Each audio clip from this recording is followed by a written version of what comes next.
ठीक है, तो स्टार्ट करते हैं चैप्टर 3 से। ठीक है, चैप्टर 3 का कौन सा है, थोड़ा तेज करेंगे, ठीक है, स्पीड से करेंगे चैप्टर को कंप्लीट और सारे इंपॉर्टेंट टॉपिक करेंगे बस। तो चैप्टर 3 आपका नाम क्या है, चार्ज ऑफ जीएसटी। इस चार्ज ऑफ जीएसटी में आपने क्या क्या पढ़ना है, ध्यान से सुनिएगा। इसमें सबसे पहले तो वेरी इंपॉर्टेंट टॉपिक कौन सा है, कंपोजिशन लेवी।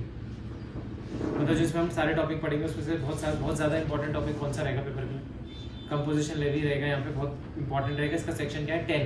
इसका सेक्शन क्या आएगा, 10। बाद में याद रखेंगे, ठीक है ना, बाद में याद रखेंगे, अभी याद रखेंगे, बाद में डिटेल में आएगा तो फिर अच्छे से याद ही कर लेना फिर, है ना। तो चलो, इस चैप्टर का नाम क्या है, चार्ज ऑफ जीएसटी। इसके अंदर एक और इम्पॉर्टेंट टॉपिक है, ठीक है। तो देखो, थोड़ा तेज करना है चैप्टर को। तो आपको चैप्टर 3 में इतना याद रखना है, तो कंपोजिशन लेवी जो बाद में आएगा पूरा अच्छे से पढ़ना है। दूसरी चीज़ आपको जो बहुत अच्छे से इस चैप्टर में पढ़ना चाहिए वो है रिवर्स चार्ज। क्या है इस चैप्टर का खास बात, रिवर्स चार्ज। यानी इस चैप्टर में दो चीज़ें बहुत इंपॉर्टेंट होती हैं। कौन कौन सी, reverse charge and section 10 composition levy. दो चीज़ें वेरी वेरी इंपॉर्टेंट। बाकी चैप्टर में अगर कुछ पढ़ा नहीं पढ़ा, छोटे छोटे टॉपिक्स छोड़ दिए, कोई बात नहीं, इन दोनों को डिटेल में पढ़ना है, ठीक है।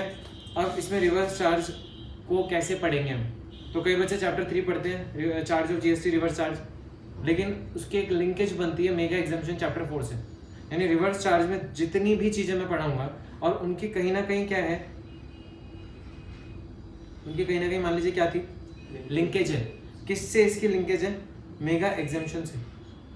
मतलब ऐसा कुछ रिवर्स चार्ज की चीज़ें हैं, ऐसे ऐसे कुछ सर्विसेज आएंगी रिवर्स चार्ज में जो कि मेगा एग्जाम्पशन में हो सकता है, उसके बारे में कुछ लिखा हो। मेगा एग्जाम्पशन मतलब उन सर्विसेज के बारे में कुछ लिखा होगा कि वो माफ भी हैं कहीं कहीं पे।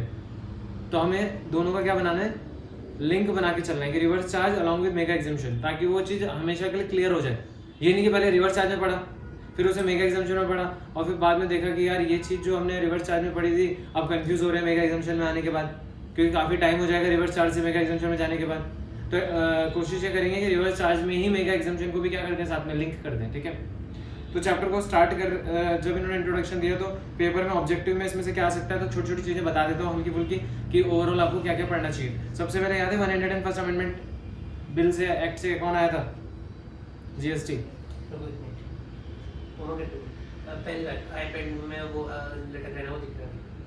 क्या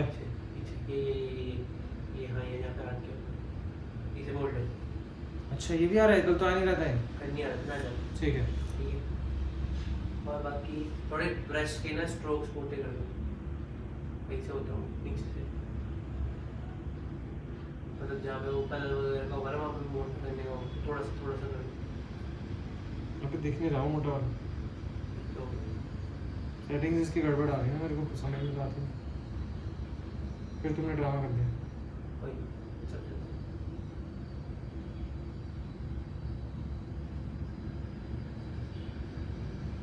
इसको जूम ही कर देता हूँ, छोड़ो, ठीक है। तो 101st अमेंडमेंट क्या बात चल रही थी इंट्रोडक्शन में हमारी। सबसे पहले जो ऑब्जेक्टिव के लिए आपको पढ़ना है वो क्या है कि 101st कॉन्स्टिट्यूशनल अमेंडमेंट एक्ट 2016 से जीएसटी पास हुआ था। तो पेपर में वो याद है आपको, 122 नंबर भी था। मैंने बताया था पेपर में जब आएगा तो 122 नहीं, कौन सा वाला टिक करना है, 101 टिक करना है, याद रखना। और आपको ये पता है कि एक सप्लाई इंट्रा स्टेट होती है जब जीएसटी चार्ज होता है। देखो नाम है जीएसटी का, इस चैप्टर का नाम है चार्ज ऑफ जीएसटी। तो जीएसटी चार्ज होने के लिए क्या होना जरूरी है, सप्लाई आते हैं दो तरह की होती है, intra state and inter state. थोड़ा सा तेज पढ़ेंगे प्लीज, हाँ। तो इंट्रा स्टेट मतलब विद इन द स्टेट और इंटर स्टेट मतलब आउटसाइड द स्टेट। और ये याद है आपको, जो भी एक्ट आए थे वो कब आए थे, 2017 में। चाहे आईजीएसटी एक्ट है 2017, सीजीएसटी एक्ट 2017, और स्टेट्स ने भी अपने कौन से एक्ट पास करा रखे हैं, एसजीएसटी। ऐसी कौन कौन सी स्टेट है जो यूनियन टेरिटरी, मतलब यूनियन टेरिटरी भी उन पे मतलब यूटी जीएसटी लगना चाहिए था, बट वो आज भी क्या लगाएंगे, एसजीएसटी लगाएंगी और लगाती रहेंगी अभी भी आगे। कौन कौन थी, एक आध बता दो। दिल्ली, जम्मू कश्मीर, पुडुचेरी, 3 थी। शॉर्टकट क्या था, आईजेपी,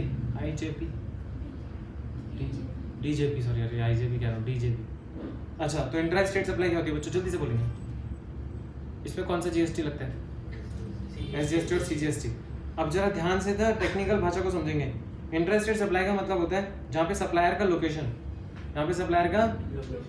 और प्लेस ऑफ सप्लाई दोनों ही कहाँ पे होती हैं, सेम स्टेट के अंदर। यानी कि सप्लायर जो सर्विसेज क्या कर रहा था, सप्लाई कर रहा था, और जो प्लेस ऑफ सप्लाई है दोनों ही कहाँ पे है, सेम स्टेट्स में। दोनों ही कहाँ पे है, सेम स्टेट्स में। तो इसे हम क्या बोलते हैं, इंट्रा स्टेट सप्लाई। इसे हम क्या बोलते हैं, इंट्रा स्टेट सप्लाई। उसके बाद अगर आप ध्यान से देखें इंटर स्टेट सप्लाई क्या होती है? जहाँ पे लोकेशन ऑफ द सप्लायर, जहाँ पे लोकेशन ऑफ द सप्लायर और प्लेस ऑफ सप्लाई कहाँ पे है? या तो 2 डिफरेंट स्टेट्स में, या तो 2 डिफरेंट यूनियन टेरिटरीज में, या एक स्टेट में और एक कहाँ पे? यूनियन टेरिटरी में। यानी कि आप अगर ध्यान से देखें तो location and place of supply, supplier कहीं और का है और प्लेस ऑफ सप्लाई कहीं और है। समझे नहीं आप? शायद आप जैसे उत्तराखंड के हो लेकिन आपको सामान हिमाचल प्रदेश में देना है, तो लोकेशन ऑफ द सप्लायर कहाँ पे है? उत्तराखंड में, लेकिन प्लेस ऑफ सप्लाई कहाँ है? हिमाचल प्रदेश। तो ये अपना भी किस में आएगा? इंटर में, इंट्रा में, इंटर में आ जाएगा। तो इंटर में याद रखो। जब डेफिनेशंस की बात आती है तो एक डेफिनेशन जो बहुत इंपॉर्टेंट होती है वो होती है बिजनेस। वैसे ये टर्नओवर की डेफिनेशन भी बहुत इंपॉर्टेंट है, लेकिन ये हम पढ़ेंगे रजिस्ट्रेशन चैप्टर में, आगे भी पढ़ेंगे, तो वहाँ पे हम देखेंगे कि टर्नओवर की डेफिनेशन डिटेल में, इवन इस चैप्टर में भी पढ़ेंगे आगे, तो मैं बता दूंगा। टर्नओवर इंपॉर्टेंट है, बिजनेस ऑलरेडी पीछे बताया था, कंसिडरेशन ऑलरेडी पीछे बताया था, पहले बता रहा कि सारे इंपॉर्टेंट है। Person already, recipient, recipient already पिछली क्लासेस में बता रखा है। तो अब यहाँ पे देखिए जरा,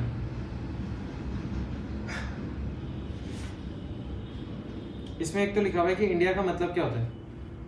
तो इंडिया का मीनिंग पेपर में नहीं आता, ठीक है, इंडिया का मीनिंग पेपर में नहीं आता। ऊपर से अगर बताना तो इंडिया को डिफाइन कहाँ पे करा है? आर्टिकल 1 ऑफ द कॉन्स्टिट्यूशन, ठीक है। टेरिटरीज को डिफाइन करा है, जैसे हमारी जितनी भी स्टेट्स हैं वो सारी हमारी है, वहाँ का जितना भी लैंड मास है वो सारा हमारे। अब पानी भी हमारा है कि नहीं? कुछ हद तक टेरिटोरियल वाटर बोलते हैं, यानी जो पानी है उसमें इंडिया मतलब कितने एरिया तक है, तो वो हमारा ये टेरिटोरियल वाटर के अंदर आ गया। एयर स्पेस भी जो है हमारा टेरिटोरियल वाटर के ऊपर प्लस लैंड मास के ऊपर जो हमारा एयर स्पेस है वो भी क्या इंडिया का पार्ट है, ठीक है। बाकी ज्योग्राफी की टर्म्स है इसमें सारी, सी बेड, सब soil, continental shelf, exclusive economic zone. आपने तो पल्ले पढ़ नहीं रहा, रट लो। ये एरिया देखो ये एरिया कितने नॉटिकल माइल तक हमारा पानी है। अगर आप ध्यान से देखें तो यहाँ से यहाँ तक ये इतना आप देख रहे हो, ये बेस लाइन है, ये मतलब आपका यहाँ तक लैंड मास एंड हो गया। उसके बाद आपका टेरिटोरियल वाटर यहाँ तक है, कितने नॉटिकल माइल? 12 nautical mile. और कंटिगुअस जोन आपका कितना है टोटल? यहाँ से यहाँ तक 24, मतलब इतना एरिया आपका कंटिगुअस 12 और है। तो territorial water plus contiguous zone मिला के कितना है? 24 नॉटिकल माइल। ये कस्टम वाटर होता है। कस्टम वाटर मतलब अगर यहाँ पे इस 24 नॉटिकल माइल तक कोई शिप अगर हमें दिखी तो हम पूछताछ करने की भी पावर रखते हैं। तो हमें टोटल 24 नॉटिकल माइल तक कस्टम पर्पस के लिए पानी को मानना है, और टेरिटोरियल वाटर से कितना मानना है? 12 नॉटिकल माइल। और कुछ ऐसे काम होते हैं जो हमारे पानी में होते हैं, जैसे फॉर एग्जांपल नेचुरल गैस का सप्लाई हो रहा है, तो ऐसा कुछ अगर हो रहा है यहाँ से तो ये 200 नॉटिकल माइल तक चलता है एक्सक्लूसिव इकोनॉमिक जोन। तो एक्सक्लूसिव इकोनॉमिक जोन जहाँ पे एक्सट्रैक्शन वगैरह का काम होता है, मिनरल्स का या नेचुरल गैस वगैरह का सप्लाई होता है, तो ये पानी में अगर यहाँ पे चल रहा है, जैसे पाइपलाइन बिछी हुई वहाँ से आ रहा है, समझे? तो ये जितना भी काम 200 नॉटिकल माइल तक होगा वो इंडिया का क्या है? Exclusive economic zone. और अगला पार्ट क्या शुरू हो गया? हाई सी मतलब दूसरे देश स्टार्ट हो गए हैं। हाई सी मतलब दूसरे देश स्टार्ट हो गए। क्लियर है? ये टेरिटोरियल वाटर कितना जल्दी बोलेंगे? 12, कस्टम 24, जिसमें कॉन्टिग्यूअस 12 और है। Territorial plus contiguous custom water बन जाएगा 24। एक्सक्लूसिव 200 के बाद तो लैंड मास तो था ही, पानी भी मैंने समझा दिया। इस पानी के ऊपर जो एयर स्पेस है वो भी आपका माना जाएगा इंडिया में। इंडिया में एक्टिविटी मानी जाएगी, और इंडिया के लैंड मास में तो जो हो रही थी वो तो इंडिया में ही मानी गई होगी। ये सब आपको ज़्यादा पढ़ना नहीं है। यूनियन टेरिटरीज ऑलरेडी अपनी पास्ट क्लासेस में कर चुके हैं, ठीक है। उसके बाद अगर आप देखें तो अब स्टार्ट होता है अपना सेक्शन नंबर 9। वैसे चार्जिंग सेक्शन क्या था? जीएसटी का चार्जिंग सेक्शन क्या था बच्चों? जीएसटी का चार्जिंग सेक्शन वो 7 सप्लाई, फिर कंपोजिट एंड मिक्स सप्लाई 8। अब आ गया आपका क्या? Section number 9। अभी तक तो सीक्वेंस में चल रहे हैं। और ये जो भी हम सेक्शन पढ़ रहे हैं कौन से एक्ट के पढ़ते हैं? सीजीएसटी एक्ट के पढ़ते हैं। तो section number 9 of the CGST act. And ये आईजीएसटी एक्ट वैसे हमारे कोर्स में नहीं है, आईजीएसटी का नहीं पूछते इंस्टीट्यूट कभी भी, लेकिन आईजीएसटी एक्ट अगर पढ़ेंगे तो उसका सेक्शन 5 है। मतलब जो levy and collection section 9 of क्या है? सीजीएसटी, वो आईजीएसटी का सेक्शन कौन से में है? 5 में। क्लियर है? तो नाम क्या है? Levy and collection. अब आप लोग यार थोड़ा समझा दीजिए लेवी एंड कलेक्शन के बारे में। तो मैं आपको बता देता हूँ कि जो सीजीएसटी होता है, पढ़ा है ना आपने कि एक सीजीएसटी होता है, ये क्या है? किस पे लगता है? इंट्रा स्टेट पे लगता है कि नहीं लगता है? बताइएगा। और ये किसके पास जाता है? सेंट्रल के पास। The tax shall be collected in such manner as be prescribed and shall be paid by the taxable person. Tax देता कौन है? टैक्सेबल पर्सन देता है और कलेक्ट करा जाता है गवर्नमेंट के द्वारा। पहले तो बंदे कलेक्ट करते हैं, रजिस्टर्ड पर्सन है ना, फिर वो किसको देते हैं? Government. Interested supply of alcoholic liquor for human consumption CGST से बाहर है, यानी CGST जो होता है वह तो अल्कोहलिक लिकर पे नहीं लगता है क्या? तो CGST एक्ट में लिखा हुआ है कि CGST किस पे लगाने की जरूरत नहीं है। अच्छा, अभी SGST की बात क्यों नहीं हो रही? क्योंकि अभी अपने CGST एक्ट का ही अंदर का पढ़ रहे सेक्शन 9, तो CGST किस पे नहीं लगता बोला है बस। वैसे अगर SGST बोलूँ मैं तो उनके लॉ में भी यही लिखा होगा, स्टेट्स के लॉ में, कि SGST किस पे नहीं लगेगा अल्कोहलिक लिकर पे, क्योंकि उस पर ऑलरेडी क्या लग रहा है? और एक्साइज ड्यूटी कौन सी लगती है उस पर? State excise duty. याद है क्या? याद है? ठीक है। अल्कोहलिक लिकर भी CGST के लिए इसलिए बोला हुआ है क्योंकि अपने CGST एक्ट का सेक्शन 9 पढ़ रहे हैं। दूसरी चीज, CGST के रेट से ले रखे हैं कि ये CGST के रेट हैं जो कि रिकमेंडेशन ऑफ किसके साथ, किसने दी है इसकी रिकमेंडेशन? GST council. तो GST काउंसिल ने नोटिफाई करें, अगर GST काउंसिल चाहेगी तो इनमें कोई चेंज कर सकती है। ठीक है। कितने कितने परसेंट CGST है? कई जगह 0% है। 0% का मतलब क्या है कि कल को टैक्स रेट आ सकता है, कल को टैक्स रेट आ सकता है। अभी फिलहाल क्या चल रहा है? 0%। 0% मीन्स कि अभी नहीं लग रहा ना, लेकिन उसमें आ सकता है। किसी चीज पे 0.125 हो सकता है, किसी में 1.5, 2.5, 6, 9 एंड 14। मैक्सिमम CGST का रेट कितना जा सकता है? मैक्सिमम CGST का रेट कितना जा सकता है? 20% जा सकता है। मैक्सिमम CGST का रेट 20% जा सकता है। आ रहा है समझ में कि नहीं आ रहा है? मैक्सिमम CGST का रेट कितना परसेंट जा सकता है? 20%। और यहाँ पे ये 0.125, 1.5, 2.5, 6, 9 एंड 14 है। मैक्सिमम चेंज करना हो तो कितना कर सकते हैं? किसी प्रोडक्ट पे देखो 0 होगा, किसी पे 0.125 होगा। क्या हमें GST के रेट याद करने? क्या हमें GST के पता है? पेपर में ऑब्जेक्टिव में क्या आ सकता है? इसमें से क्या आ सकता है ऑब्जेक्टिव? इसमें से ऑब्जेक्टिव में ये आ सकता है कि मैक्सिमम जो GST है उसका रेट, CGST का रेट कितना हो सकता है? तो बताइएगा जरा, मैक्सिमम CGST का रेट कितना जा सकता है? 20% जा सकता है, उससे ऊपर आपका नहीं जा सकता। क्लियर है क्या? उसके बाद बात करते हैं इंटर स्टेट सप्लाईज पे क्या लगता है। तो अपने चार्ज ऑफ सप्लाई पढ़ रहे हैं, तो चार्ज पढ़ रहे हैं तो उसके अंदर ये भी लिखा है कि इंटर स्टेट सप्लाईज में क्या होगा। इंटर स्टेट सप्लाईज में आपका क्या लगता है? IGST लगता है। क्या लगता है? अच्छा, किस वैल्यू पे लगता है? के लिए हम सेक्शन 15 पढ़ते हैं वैल्यूएशन का, यानी हमारे पास एक चैप्टर आएगा time and value of supply. तो वैल्यू में कौन से सेक्शन में वैल्यू निकालते हैं? सेक्शन 15 में। तो वो सेक्शन 15 में जब वैल्यू निकालेंगे कि कैसे कैसे वैल्यू निकलती है, उस वैल्यू निकालने के अकॉर्डिंग हम फिर देखेंगे कि GST जो है वो लगेगा वैल्यू के ऊपर। ठीक है। उसके बाद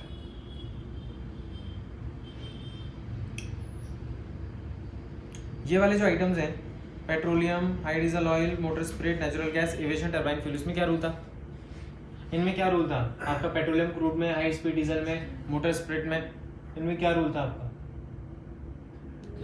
petroleum crude, high speed diesel, इन सब पे रूल ये था कि जब आपका GST काउंसिल रिकमेंडेशन देगा तो ही इनमें GST लगेगा। अभी फिलहाल इसमें कितनी बार रिपीट होती है चीज़ आप देख रहे हो?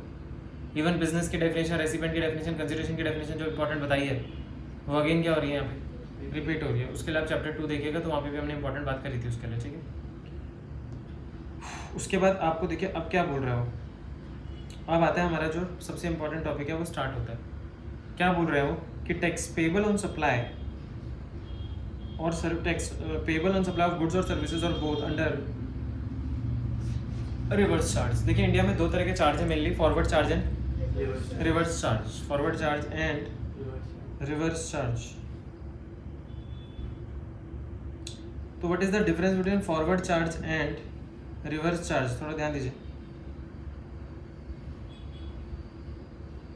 थोड़ा तेज कवर करना है। जो फॉरवर्ड चार्ज होता है उसमें क्या होता है? फॉरवर्ड चार्ज में ये होता है कि जो आपका सप्लायर है, जो आपका कौन है? सप्लायर, वो आपका GST में रजिस्टर्ड होता है। वो आपका GST में क्या होता है? रजिस्टर्ड होता है। और वही GST क्या करेगा? कलेक्ट करेगा। किससे करेगा? कंज्यूमर से। और ये GST किसको जमा करा देगा? गवर्नमेंट को जमा करा देगा। और GST उसके बिल में लगेगा या नहीं? GST उसके बिल का पार्ट बनेगा कि नहीं बनेगा? बनेगा। तो ये था फॉरवर्ड चार्ज, जो नॉर्मल चार्ज होता है। जैसे मैं आपको पढ़ा रहा हूँ और मैं आपसे GST ले रहा हूँ फीस पे, तो मैं जितनी भी फीस है उसमें लास्ट में कितना प्लस कर दूंगा? GST 18% मान लो सर्विसेज पे लगता है मेरे कोचिंग के, तो मैं 18% ऐड कर दूँगा। तो क्या मेरे बिल में GST लगा या नहीं लगा? फिर मैंने आपसे कलेक्ट करा या आपको बोला आप कराओ अपना रजिस्ट्रेशन, आपको बोला है आपको रजिस्ट्रेशन कराने के लिए, आप लोग को बोल सकते हैं रजिस्ट्रेशन कराने के लिए। आपको नहीं परेशानी हो जाएगी? परेशानी नहीं हो जाएगी रजिस्ट्रेशन कराने के बाद? पहले रजिस्ट्रेशन कराओगे, फिर उसकी रिटर्न्स जाती हैं, भरते रहोगे। एक बार ट्यूशन आए मेरे पे, बस उसके चक्कर में ज़िंदगी भर रिटर्न भरते रहोगे, ज़िंदगी भर जीएसटी में रजिस्ट्रेशन करा के बैठे रहोगे। तो इसलिए ऐसे हर चीज़ में परेशान नहीं करते ना इसमें रेसिपेंट को। तो नॉर्मली क्या होता है, रेसिपेंट को नहीं बोला जाता कि आप जो है आप अपना रजिस्ट्रेशन कराओ और आप जीएसटी जमा कराओ। तो फॉरवर्ड चार्ज क्या होता है, जो बंदा सप्लाई कर रहा है वो अपने बिल में जीएसटी लगाएगा और जो रेसिपेंट है उससे जीएसटी कलेक्ट करेगा, अरे हाँ या ना, और गवर्नमेंट को पे करेगा। ये फॉरवर्ड चार्ज में होता है। हाँ, मान लो आगे वाला भी रजिस्टर्ड है, तो आगे वाला फिर आगे वाले को बिल लगाएगा, बिल में जीएसटी लगाएगा, उससे कलेक्ट करेगा। अगर वो सर्विसेज और गुड्स किस में आते हैं, फॉरवर्ड चार्ज। ठीक है, लेकिन गवर्नमेंट ने क्या करा, जीएसटी की कवरेज को बढ़ाने के लिए, जीएसटी की कवरेज को बढ़ाने के लिए, मतलब जीएसटी का दायरा बढ़ाने के लिए रिवर्स चार्ज लेके आई गवर्नमेंट। क्या लेके आई थी, रिवर्स चार्ज भी लेके आई थी। आप बोलोगे रिवर्स चार्ज में क्या होता है, रिवर्स चार्ज में जो सप्लायर होता है वो रेसिपिएंट को बिल में जीएसटी नहीं लगाता। सप्लायर रेसिपिएंट को बिल में जीएसटी नहीं लगाता। रेसिपिएंट को गवर्नमेंट बोलती है कि बेटा आप अपना रजिस्ट्रेशन करा के रख लो और आप यहाँ पे जीएसटी पे करो अपने यहाँ से, इसको मत दो। पहले इसको देते थे, याद है, ये बिल में लगाता था फिर जमा होता था। अभी नहीं, अभी इसको नहीं देना। अब क्या करोगे बेटा, अब आप अपना उसको बोला कि बेटा रजिस्ट्रेशन करा लो और अब जीएसटी तुम ही पे करो अपने यहाँ से। समझे, इसे क्या बोलते हैं, रिवर्स चार्ज। जहाँ पे किसके ऊपर डाल दी सारी लाइबिलिटी, रेसिपिएंट के ऊपर जहाँ लाइबिलिटी डाल दी जाती है उसे क्या बोला जाता है, रिवर्स चार्ज। अब कई बच्चे कहते हैं रिवर्स चार्ज गुड्स पे कि सर्विसेज पे, तो दोनों पे। कुछ गुड्स की लिस्ट बताऊंगा, फिर कुछ सर्विसेज आएंगे। पेपर के लिए इंपॉर्टेंट कौन सा है, अगर ऑब्जेक्टिव की बात करें तो गुड्स, अगर ऑब्जेक्टिव की बात करें तो गुड्स से रिलेटेड क्वेश्चन आ सकता है, और अगर इसका 4 नंबर का क्वेश्चन की बात करें तो सर्विसेज से आ सकता है। तो जरा बात करते हैं कि इंस्टीट्यूट ने यहाँ पे क्या लिखा है। इंस्टीट्यूट ने यहाँ पे लिखा है कि there is a reverse charge and reverse charge में यहाँ पे बोला हुआ है CGST IGST shall be paid by the अच्छा, रेसिपिएंट रिवर्स चार्ज में फंस गया, लेकिन रेसिपिएंट देखो रिवर्स चार्ज में तभी फंसता है जब रेसिपिएंट भी क्या होगा, रजिस्टर्ड होगा। यानी अगर कोई बंदा अनरजिस्टर्ड है रेसिपिएंट, तो उन्हें फंसाया होगा हमने, उन्हें फंसाया होगा हमने, नहीं फंसाया होगा। तो रेसिपिएंट यहाँ पे क्या है, रजिस्टर्ड है, तो उसने किस पे देना है टैक्स, रिवर्स चार्ज पे। ठीक है, किन किन चीज़ों पे रिवर्स चार्ज लगता है देखिएगा। पहला घर जाके अगर आपको रिवर्स चार्ज के नोट्स बनाने हो तो रिवर्स चार्ज के नोट्स आपके यहाँ से बनने शुरू होंगे, और रिवर्स चार्ज में आप पहले लिखोगे रेसिपिएंट के ऊपर लायबिलिटी आ जाती है। और पहला पॉइंट रिवर्स चार्ज कहाँ पे लगता है, कोई भी गुड्स और कोई भी सर्विसेज जो नोटिफाइड का क्या है, गवर्नमेंट है on the recommendation of GST council. तो अगर आपसे कोई पूछे रिवर्स चार्ज कहाँ पे लगता है, तो पहला पॉइंट क्या बोलोगे। अगर आपसे कोई इंसान बोलता है कि रिवर्स चार्ज किस किस पे लगता है, तो आप उसको जाके पहला पॉइंट क्या बताओगे कि भाई गुड्स और सर्विस पे लगता है रिवर्स चार्ज, कुछ गुड्स पे और कुछ सर्विसेज पे। इसलिए बोल रहा हूँ क्योंकि वो नोटिफाइड बाय गवर्नमेंट है। तो गवर्नमेंट ने क्या सब नोटिफाई कर दिया रिवर्स चार्ज में। क्या इंडिया में रिवर्स चार्ज है? आप डोमिनोज पिज्जा खाने जाते हैं, कौन सा चार्ज है वहाँ पे? भाई फॉरवर्ड चार्ज ही तो होगा ना वहाँ पे, क्योंकि वहाँ पे तो आधे से ज़्यादा क्या, वहाँ तो सारे अनरजिस्टर्ड कंज्यूमर आते हैं, नहीं आते क्या? तो क्या आपको लगता है कि जो अनरजिस्टर्ड कंज्यूमर है वो आपका जीएसटी में रजिस्ट्रेशन करा के बैठेंगे अब कस्टमर नॉर्मल? हर जगह क्या रखना पड़ेगा हमें, फॉरवर्ड चार्ज। हर जगह में क्या रखना पड़ता है, फॉरवर्ड चार्ज रखना पड़ता है। लेकिन रिवर्स चार्ज हमने कुछ नोटिफाइड गुड्स और कुछ नोटिफाइड सर्विसेज पे लेके आए लपेटने के लिए रेसिपिएंट्स को, बट वो रजिस्टर्ड होंगे यहाँ पे। आम आदमी को नहीं फंसाते रिवर्स चार्ज में, कभी भी याद रहेगा कि नहीं।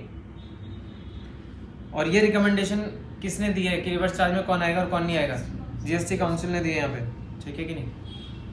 क्योंकि आपको तो पता है फिर वो स्टेट और सेंटर का मामला पड़ जाता है दोनों का, फिर काउंसिल बीच में आता है। नेक्स्ट, कुछ ऐसी specified category of goods and services और बोथ बाय अनरजिस्टर्ड सप्लायर है। यहाँ पे ये कौन कर रहा है सप्लाई? अनरजिस्टर्ड सप्लायर सप्लाई कर रहा है किसको? रजिस्टर्ड पर्सन को। जैसे मैं एक एग्जांपल आपको देता हूँ, समोसे वाले से आप समोसे लेके आए, समोसे वाला तो अनरजिस्टर्ड है, तो वो सप्लायर है, पता है आपको। अब यहाँ पे रेसिपिएंट रिलायंस इंडस्ट्रीज है मान लो, तो समोसा दिया किसने? अनरजिस्टर्ड बंदे ने सप्लाई किया। किसको सप्लाई किया? रेसिपिएंट को, जो कौन है? रजिस्टर्ड है। तो यहाँ पे बोला कुछ अनरजिस्टर्ड सप्लायर्स हैं जो किसको सप्लाई कर रहे हैं, मान लो रजिस्टर्ड सप्लायर्स को सप्लाई कर रहे हैं, उनमें भी क्या लगा दिया जाएगा? रिवर्स चार्ज लगा दिया जाएगा। हर जगह क्या? तो नीचे मैं आपको बताऊंगा इसकी एक तो अमाउंट की लिमिट है, प्लस इंडिया में पता है अभी फिलहाल, एक मिनट, इंडिया में फिलहाल ये चीज पोस्टपोन्ड है। ये वाली चीज फिलहाल इंडिया में अभी अप्लाई नहीं हो रही है बहुत अच्छे तरीके से, क्योंकि लोगों को इसमें बहुत ज़्यादा कन्फ्यूजन हो गया, क्योंकि लोगों को इसमें बहुत ज़्यादा क्या हो गया, कन्फ्यूजन हो गया था। अब बोलिए लोगों को इसमें बहुत ज़्यादा कन्फ्यूजन हो गया था, ऐसा क्या है? तो नीचे देखते हैं, मेरे हिसाब से तो इसकी डिटेल है ही नहीं नीचे, बहुत अच्छे से समझा ही नहीं रहता है नीचे, समझा? तो ये वाला पॉइंट हो गया आपका अभी के लिए बेकार। यानी आपके दिमाग में सिर्फ क्या रहना चाहिए, नोटिफाइड गुड्स एंड सर्विसेज रहना चाहिए, याद रहेगा क्या? चलिए रिवर्स चार्ज की पहले तो डेफिनेशन की बात कर लेते हैं। तो रिवर्स चार्ज वो होता है जहाँ पे liability to pay tax is on the recipient of the instead of the supplier. Recipient के ऊपर जहाँ पे लाइबिलिटी डाल दी गई, किसके बजाय? जैसे डोमिनोज में होता है, डोमिनोज में आप जाते हो पिज्जा खाते हो, डोमिनोज वाला अपना रजिस्ट्रेशन करा के रखता है, डोमिनोज वाले पे लाइबिलिटी है पैसा लेने की। अगर वो जीएसटी आपसे नहीं लेता तो अपनी जेब से देगा, हाँ या ना? तो जीएसटी लगाने की लाइबिलिटी उसी की, जीएसटी गवर्नमेंट में जमा करने की लाइबिलिटी आपको तो नहीं पकड़ा जाएगा। आपको फोन मिला रहे हो, भाई जीएसटी क्यों नहीं दिया कल आपने? आप कह रहे सर हम तो पिज्जा खाने आए थे, जीएसटी आपने नहीं लगाया तो हमने नहीं दिया होगा। बोले अच्छा, मतलब आप ही को फंसा रहे हैं। बोला नहीं आप दे दो, आ जाओ। क्या जाओगे? इतने अच्छे हो आप। वो बिल में जीएसटी लगाना भूल गया, अगले दिन कह रहे जीएसटी दे देना आप। हाँ, गवर्नमेंट ने भी बोला भाई ये ड्रामे नहीं चलेंगे। गवर्नमेंट ने बोला है जो भी आपने अमाउंट लिया था बिल का उसके अंदर ही इंक्लूड मान लो जीएसटी और उसी में से दे दो। भूल गए तो भूल गए, अब तुम आप और क्या करें, कस्टमर से थोड़ी तुम लोग अब यहाँ आगे समझ में। बिल में लगा तो लगा, नहीं लगा तो अपने आप दो, समझे ही नहीं शायद। ये बार बार फ़ोन नहीं मिलाएगा कि आ जाओ रे वो जीएसटी लगाना भूल गया था मैं। आपको कितना दुख होगा ना जब आपसे बोल रहा होगा मान लो 200 और लाओ, नहीं लगेगा पूरा, ठीक है। तो यहाँ पे क्या करा है इन्होंने, underlying principle of an indirect tax is that burden of tax has to be ultimately passed on the recipient. GST being an indirect tax, this principle holds good for GST. वैसे तो देखो जो भी GST का burden है ultimately आता किसके ऊपर ही है, रेसिपिएंट के ऊपर। अल्टीमेटली किसके ऊपर आता है? लेकिन जहाँ पे हमें लगता है कि रेसिपिएंट को भी यहाँ पे रजिस्टर करा लेना चाहिए, तो हम वहाँ पे क्या लगा देते हैं, वहाँ पे क्या लगा देते हैं बच्चों, रिवर्स चार्ज। नॉर्मली जो भी रिटर्न फाइलिंग की जिम्मेदारी है, टैक्स जमा कराने की जिम्मेदारी है, सारी किसके ऊपर होती है? वाइल रिकवरी किससे करता है? वो रेसिपिएंट से करता है। लेकिन यहाँ पे रिवर्स चार्ज मैकेनिज्म में सारी जिम्मेदारी किसके ऊपर डाल दी? ये वाली रजिस्ट्रेशन की, टैक्स जमा कराने की, सारी किसके ऊपर डाल दी? रेसिपिएंट के ऊपर। नहीं आ रहा समझ में? तो ये है रिवर्स चार्ज। रिवर्स चार्ज का बेसिक था, याद रहेगा। तो रिवर्स चार्ज का अगर आप बेसिक की बात करें तो रिवर्स चार्ज का बेसिक था कि कहाँ पे लगता है, ठीक है। और वो नोटिफाइड वाले याद रहेगा आपको, हाँ या ना? अब यहाँ पे लिखा हुआ है कि रिवर्स चार्ज को दो सिचुएशन में यहाँ पे डिवाइड किया है। अगर आप ध्यान से देखेंगे तो रिवर्स चार्ज को एक तो 9(3) बनाया गया और एक क्या बनाया गया, 9(4). एक क्या बनाया गया, 9(3) और एक क्या बनाया गया, 9(4). एक क्या बनाया गया, 9(3) और एक क्या बनाया गया, 9(4). 9(3) इंपॉर्टेंट है, 9(4) इंपॉर्टेंट नहीं रहा क्योंकि अनरजिस्टर्ड सप्लायर वाला फिलहाल पोस्टपोन्ड है, याद है। तो जो मैं वो बता रहा था नोटिफाइड गुड्स और सर्विसेज बाय सेंट्रल गवर्नमेंट, बताया था कि नहीं बताया था? Specified category of notified goods and services covered under 9(3) हो गई है। तो सिमिलर प्रोविजन यहाँ पे रिवर्स चार्ज में आ जाएंगे 9(3) में, कोई दिक्कत? अच्छा आपको याद है हम सीजीएसटी एक्ट पढ़ रहे हैं, तो सीजीएसटी एक्ट में ये 9(3) है, तो ये आईजीएसटी में भी यही लिखा हुआ है 5(3) में, ऐसा है 9(3) सीजीएसटी में और आईजीएसटी में वही क्या है 5(3). तो साथ साथ अगर थोड़ा आईजीएसटी के बारे में भी आप देख रहे हो तो देखिए 9(3) जो है, 9(3) किसमें था? सीजीएसटी एक्ट में। उसी में अगर हम आईजीएसटी एक्ट की बात करें तो वहाँ पे क्या लिखा होता है 5(3). क्या आईजीएसटी एक्ट हमारे कोर्स में है? तो आईजीएसटी के बारे में कोई नहीं पूछ रहा आपसे कि आईजीएसटी एक्ट क्या होता है लेकिन उसके एक रेफरेंस दी गई है, क्योंकि बातें दोनों जगह क्या लिखी है, सेम लिखी है। जैसे लेवियन कलेक्शन का हमने पढ़ा था, तो लेवियन कलेक्शन का जो आपका उसमें सीजीएसटी में कौन सा सेक्शन है, 9, वही आपका लेवियन कलेक्शन में आईजीएसटी में कौन सा सेक्शन था, 5। अरे आ रहा है। और यहाँ पे वही 9(3) में जो रिवर्स चार्ज किस में है, सीजीएसटी में, वही आपका आईजीएसटी में कहाँ पे है रिवर्स चार्ज? लैंग्वेज क्या है दोनों में, बात क्या है दोनों में, सेम, कोई फर्क नहीं, बस सेक्शन ही तो अलग है, ठीक है ना। तो चलिए अब जरा देखते हैं कि हमारे में इंपॉर्टेंट 9(3) है कि 9(4) है। क्या बात करी थी अभी हमने, 9(3) इंपॉर्टेंट बताया था भाई, 9(4) सॉरी। तो 9(3) एंड 5(3) इंपॉर्टेंट है। 9(3) सीजीएसटी का और एसजीएसटी का भी बोला हुआ है, छोड़ो दो उसका, और 5(3) आईजीएसटी का, कोई दिक्कत नहीं। अब जो 9(3) और 9(4) तो इंपॉर्टेंट नहीं है क्योंकि पोस्टपोन्ड है। अनरजिस्टर्ड वाला जो समोसे का एग्जांपल दिया था आपको, उसमें बहुत सारी दिक्कतें हो रही थी, कुछ रेंट के लिए दिक्कत हो रही थी, किसी का कहीं दिक्कत हो रही थी, तो लोग बड़े कंफ्यूज हो गए थे इंडिया में उसके लिए। तो अभी पता नहीं उसके प्रैक्टिकली वो जो है ना थोड़ा सा यहाँ पे पोस्टपोन्ड है। अब यहाँ पे देखिए ये 9(3) एंड 5(3) वाला इंपॉर्टेंट है। चलिए 9(3) एंड 5(3) में कहाँ स्टार्ट करते हैं, 9(3) 5(3) स्टार्ट करते हैं। ये रहा 9(3) 5(3). सबसे पहले 9(3) 5(3) किसके लिए, गुड्स के लिए आपको बताया था ना कि दो चीज़ों के लिए हैं, गुड्स एंड सर्विसेज के लिए गवर्नमेंट ने नोटिफाई करा हुआ है। जहाँ पे गुड्स के मैं कुछ नाम बता रहा हूँ, प्लीज़ याद कर लीजिएगा कि ये गुड्स पे क्या लगता है, रिवर्स चार्ज लगता है। अब ये मत कहना ये वाले गुड्स हम खरीदते हैं, एक आम आदमी ये गुड्स खरीदेगा तो रिवर्स चार्ज कैसे लग जाएगा, सोचना लग जाएगा। आप दुकान से सामान लेने जाओगे तो आप फंस जाओगे, फिर तो गलत हो जाएगा। अब तो आम आदमी कहाँ रजिस्ट्रेशन कराएगा, आम आदमी एज ए रेसिपेंट अपना रिटर्न भरेगा, अपना रजिस्ट्रेशन फंस जाएगा। तो ये किसके लिए ही होंगे, ऐसे लोग ये सर्विस रिसीव कर रहे होंगे जो कौन होंगे, रजिस्टर्ड होंगे, समझे ना। यानी ये ट्रांजैक्शन बिजनेस टू बिजनेस भी होगी। ये ट्रांजैक्शन कहाँ हुई होगी, बिजनेस टू बिजनेस।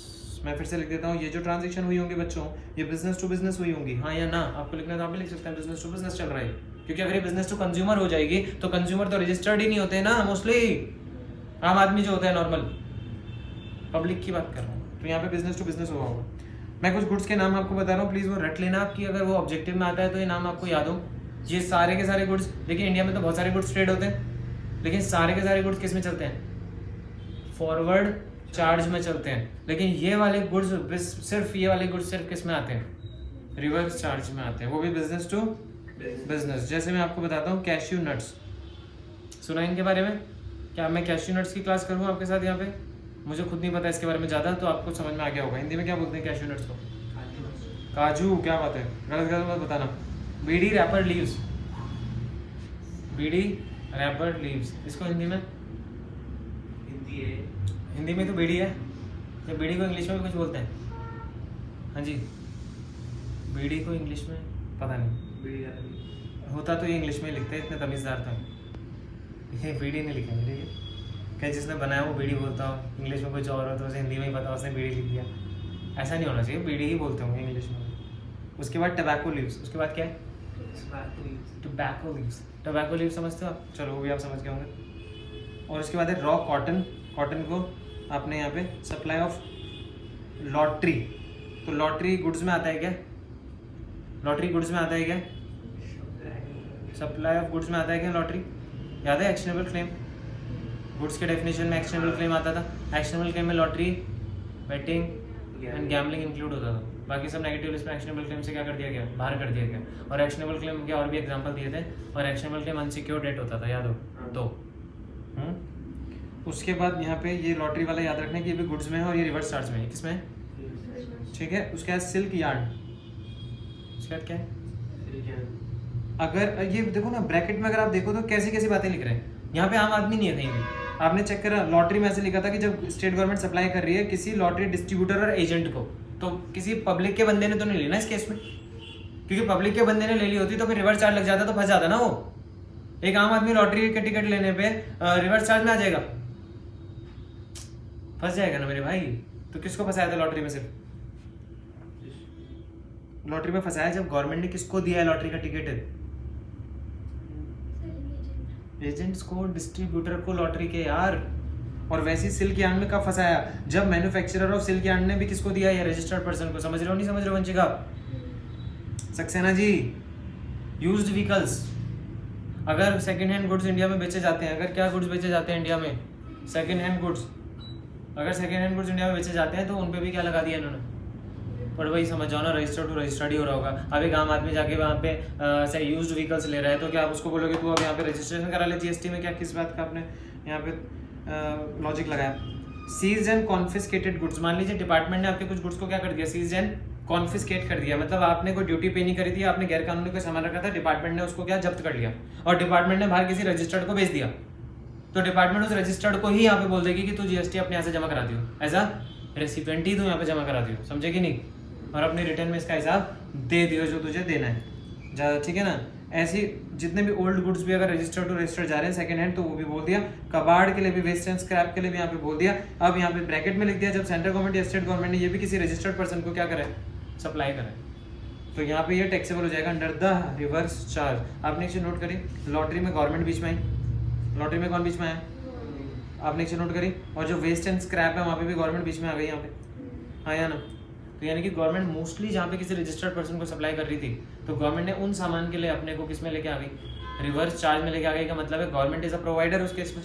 तो जिस रजिस्टर्ड पर्सन को गवर्नमेंट ने सर्विस, ये सॉरी गुड्स दिए, गुड्स है नहीं तो गुड्स दिए, वहाँ उन्हें फंसा दिया रेसिपिएंट्स को, नहीं समझ में आया। तो याद रहेगा रिवर्स चार्ज में गुड्स कौन कौन से हैं, एक बार फटाफट से बोलेंगे। अब पेपर में इतना ही आएगा कि गवर्नमेंट ने रजिस्टर्ड पर्सन को दिया, वो सब गुड्स के नाम याद हो बहुत है, ठीक है, नाम बताइएगा जल्दी। कैसियो, कैसी हो, कैश्यू नट्स, और बीड़ी रैपर लीव्स, शर्मिंदगी से बोला आपने बहुत। उसके बाद supply of lottery, silk yarn का सप्लाई, वेस्ट एंड स्क्रैप का सप्लाई, यूज्ड व्हीकल्स का सप्लाई, और ओल्ड गुड्स भी थे इसमें, कुछ थे क्या, ओल्ड एंड यूज्ड गुड्स भी थे, हाँ जी, फिर से तेज थोड़ा सा, सीज एंड कॉन्फिस्केटेड गुड्स, कोई बात नहीं, सीज एंड कॉन्फिस्केटेड, उठने लग रही होगी थोड़ा ज़्यादा। अब यहाँ पे ये वाला जो यहाँ पे 9 ये वाला हमने कंप्लीट किया। अब आता है सर्विसेज। बच्चों आप क्या आती हैं, सर्विसेज। अब बच्चे कहते हैं कि यार सर्विसेज तो सबसे इंपॉर्टेंट पेपर के लिए सर्विसेज है सारे, लेकिन मैं आपको सर्विसेज के नाम ऊपर से आज बता रहा हूँ। कल की जो हमारी क्लास होगी उसमें हम services with mega exemption link करेंगे फटाफट से, और सारी सर्विस मेगा एग्जामिशन से लिंक कर देंगे। उसमें हमारे को ये फायदा होगा कि जब हम अपने चैप्टर 4 में, मेगा एग्जामिशन चैप्टर 4 ही है ना, जब हम अपने चैप्टर 4 में मेगा एग्जामिशन में आएंगे तो बड़ी बड़ी मेगा एग्जामिशन, इंपॉर्टेंट वाली mega exemption already reverse charge के साथ क्या होंगी, लिंक्ड होंगी, और वो रिवर्स चार्ज में आती भी नहीं होंगी ना तो भी मैंने करा दी होगी, मैं रिवर्स चार्ज के साथ उसको पूरा ही कंप्लीट करने वाला हूँ, उस सर्विस को पूरा खत्म करूंगा। जैसे जीटीए की सर्विसेज रिवर्स चार्ज में आती है। आप बोलोगे जीटीए क्या होता है, अरे जीटीए जो ट्रक का जो काम करते हैं, जो गुड्स का सप्लाई करते हैं ट्रक में, गुड्स ट्रांसपोर्ट एजेंसी होता है जीटीए। तो अभी मान लो जीटीए की सर्विसेज किस में आती है, रिवर्स चार्ज में। तो जीटीए के बारे में मेगा एग्जामिशन में भी बहुत कुछ बता रखा है कि माफ है जीटीए की कुछ सर्विसेज, ये वो सब। तो जीटीए को वहाँ से भी उठाना है और जीटीए को यहाँ से भी उठाना है। अब रिवर्स चार्ज में हो तो भी उठाना है, नहीं भी हो तो भी उठाना है, मेगा एग्जामिशन से पूरा ही खत्म करना है। जीटीए में एक भी चीज नहीं बचनी चाहिए मेगा एग्जामिशन से रिलेटेड, पूरा ही खत्म करना है। यानी GTA, reverse charge, forward charge सब एक बार में खत्म कल की क्लास में। तो सर्विसेज में आपको बता रहा था कि जो भी सर्विसेज मेगा एग्जामिशन से लिंक्ड है वो कल हम, जैसे जीटीए की सर्विसेज, गवर्नमेंट की सर्विसेज, एडवोकेट की सर्विसेज, आर्बिट्रल ट्रिब्यूनल की सर्विसेज, सारी मैं वहां से उठा के लिंक करके खत्म कर दूंगा। इससे मेगा एग्जामिशन में भी बर्डन थोड़ा सा क्या हो जाएगा, हल्का हो जाएगा। और बच्चों मेगा एग्जामिशन से ना, मेगा एग्जामिशन से जो ये रिवर्स चार्ज वाली जो सर्विसेज है ये बहुत इंपॉर्टेंट होती हैं, तो ये बहुत आती है। वैसे मेगा एग्जामिशन से एक बार क्वेश्चन 8 नंबर का भी बना है, सीधे 8 नंबर का, 6 नंबर का। तो मेगा एग्जामिशन कभी भी आपके 5 से लेकर 6 नंबर कंट्रोल करता है, और फिर रिवर्स चार्ज के साथ मिल के भी आ सकता है। तो अपने रिवर्स चार्ज को बड़ा क्लियर करिएगा, कहाँ कहाँ पे इन्होंने रिवर्स चार्ज लगाया है। एक तो इन्होंने कहाँ लगा रखा है, गुड्स ट्रांसपोर्ट एजेंसी में। मैंने अभी, एक मिनट, मैं ऊपर पर से नाम ले रहा हूँ, कल की क्लास में पूरा डिटेल में जाएंगे, ठीक है। दूसरा अगर कोई भी सर्विसेज किसने दी है, एडवोकेट ने या सीनियर एडवोकेट ने या फर्म ऑफ एडवोकेट ने, मैं ऊपर से बता रहा हूँ अभी। एडवोकेट कल यहाँ पे भी और मेगा एग्जामिशन से भी लिंक होगा, जीटीए यहाँ भी और वहाँ भी, और जीटीए पूरा डिटेल में। आज मैं सोच रहा हूँ यार आज मजा नहीं आया, मजा क्या, मैं तो ऊपर से नाम ही बता रहा हूँ आज बस। और तीसरी सर्विस सुनिएगा, आर्बिट्रल ट्रिब्यूनल। चौथी सर्विस सुनिएगा, स्पॉन्सरशिप सर्विसेज। नाटक में आपने देखा होगा, शोज में देखा होगा, स्पॉन्सर करते हैं कहीं, नहीं होता। अब क्या होता है स्पॉन्सरशिप, देखते हैं। और गवर्नमेंट के द्वारा दी गई सर्विस भी किस में आती है, वो मोस्टली रिवर्स चार्ज में आती है। ये भी कल हम बात करेंगे अच्छे से। इसके कल हम एक शॉर्टकट भी बनाएंगे, शॉर्टकट से याद करेंगे इसको, बहुत अच्छे शॉर्टकट से याद करने वाले हैं, टेंशन मत लेना। अगेन ये गवर्नमेंट की इमूवेबल प्रॉपर्टी की रेंटिंग वाली सर्विसेज भी आ गई 5A में। 5A में गवर्नमेंट की ही सर्विस है, कौन सी वाली, इमूवेबल प्रॉपर्टी की रेंटिंग वाली सर्विसेज आ गई। ये वाला इतना इंपॉर्टेंट नहीं है तो ये नहीं पढ़ेंगे हम, 5B नहीं पढ़ेंगे, 5B हम नहीं पढ़ेंगे, आप क्रॉस कर सकते हैं। 5C भी हम पढ़ेंगे, ये लीज ऑफ लैंड से रिलेटेड है, बाद में बात कर लेंगे। डायरेक्टर की सर्विस किस में आती है, रिवर्स चार्ज में आती है। इंश्योरेंस एजेंट की सर्विसेज किस में आती हैं, रिवर्स चार्ज में आती हैं। जैसे एक एग्जांपल ऐसे हल्का सा बता देता हूँ, जैसे इंश्योरेंस एजेंट जितने भी होते हैं वो किसको सर्विस देते हैं, अपनी कंपनी को, LIC वालों को, GIC LIC वालों को देते हैं ना, हाँ इंश्योरेंस कंपनी को देते हैं ना सर्विस। रेसिपिएंट कौन है, इंश्योरेंस कंपनी। प्रोवाइडर कौन है, इंश्योरेंस एजेंट। GST की जिम्मेदारी किसके ऊपर डाल दी, कंपनी के ऊपर डाल दी। बोले नहीं, एजेंट का कोई GST से रजिस्ट्रेशन का मतलब ही नहीं बनता, कंपनी को फंसा दिया। समझे क्या, समझे कहाँ पे रेसिपिएंट को फंसा रहे हैं। आपने एक चीज नोट करी, कंपनी बहुत बड़े लेवल पे रजिस्टर्ड चल रही है यहाँ पे, तो इसने फंसाया भी, उसे कोई दिक्कत नहीं है ना। कोई आम आदमी तो नहीं फंस गया ना, हाँ। डायरेक्टर के केस में कंपनी को फंसाया, कोई आम आदमी फंस गया। जीटीए के केस में भी कल बताऊंगा, जीटीए में, एडवोकेट में केस में बिजनेस एंटिटीज को फंसाया जाता है, क्या आम आदमी फंस गया।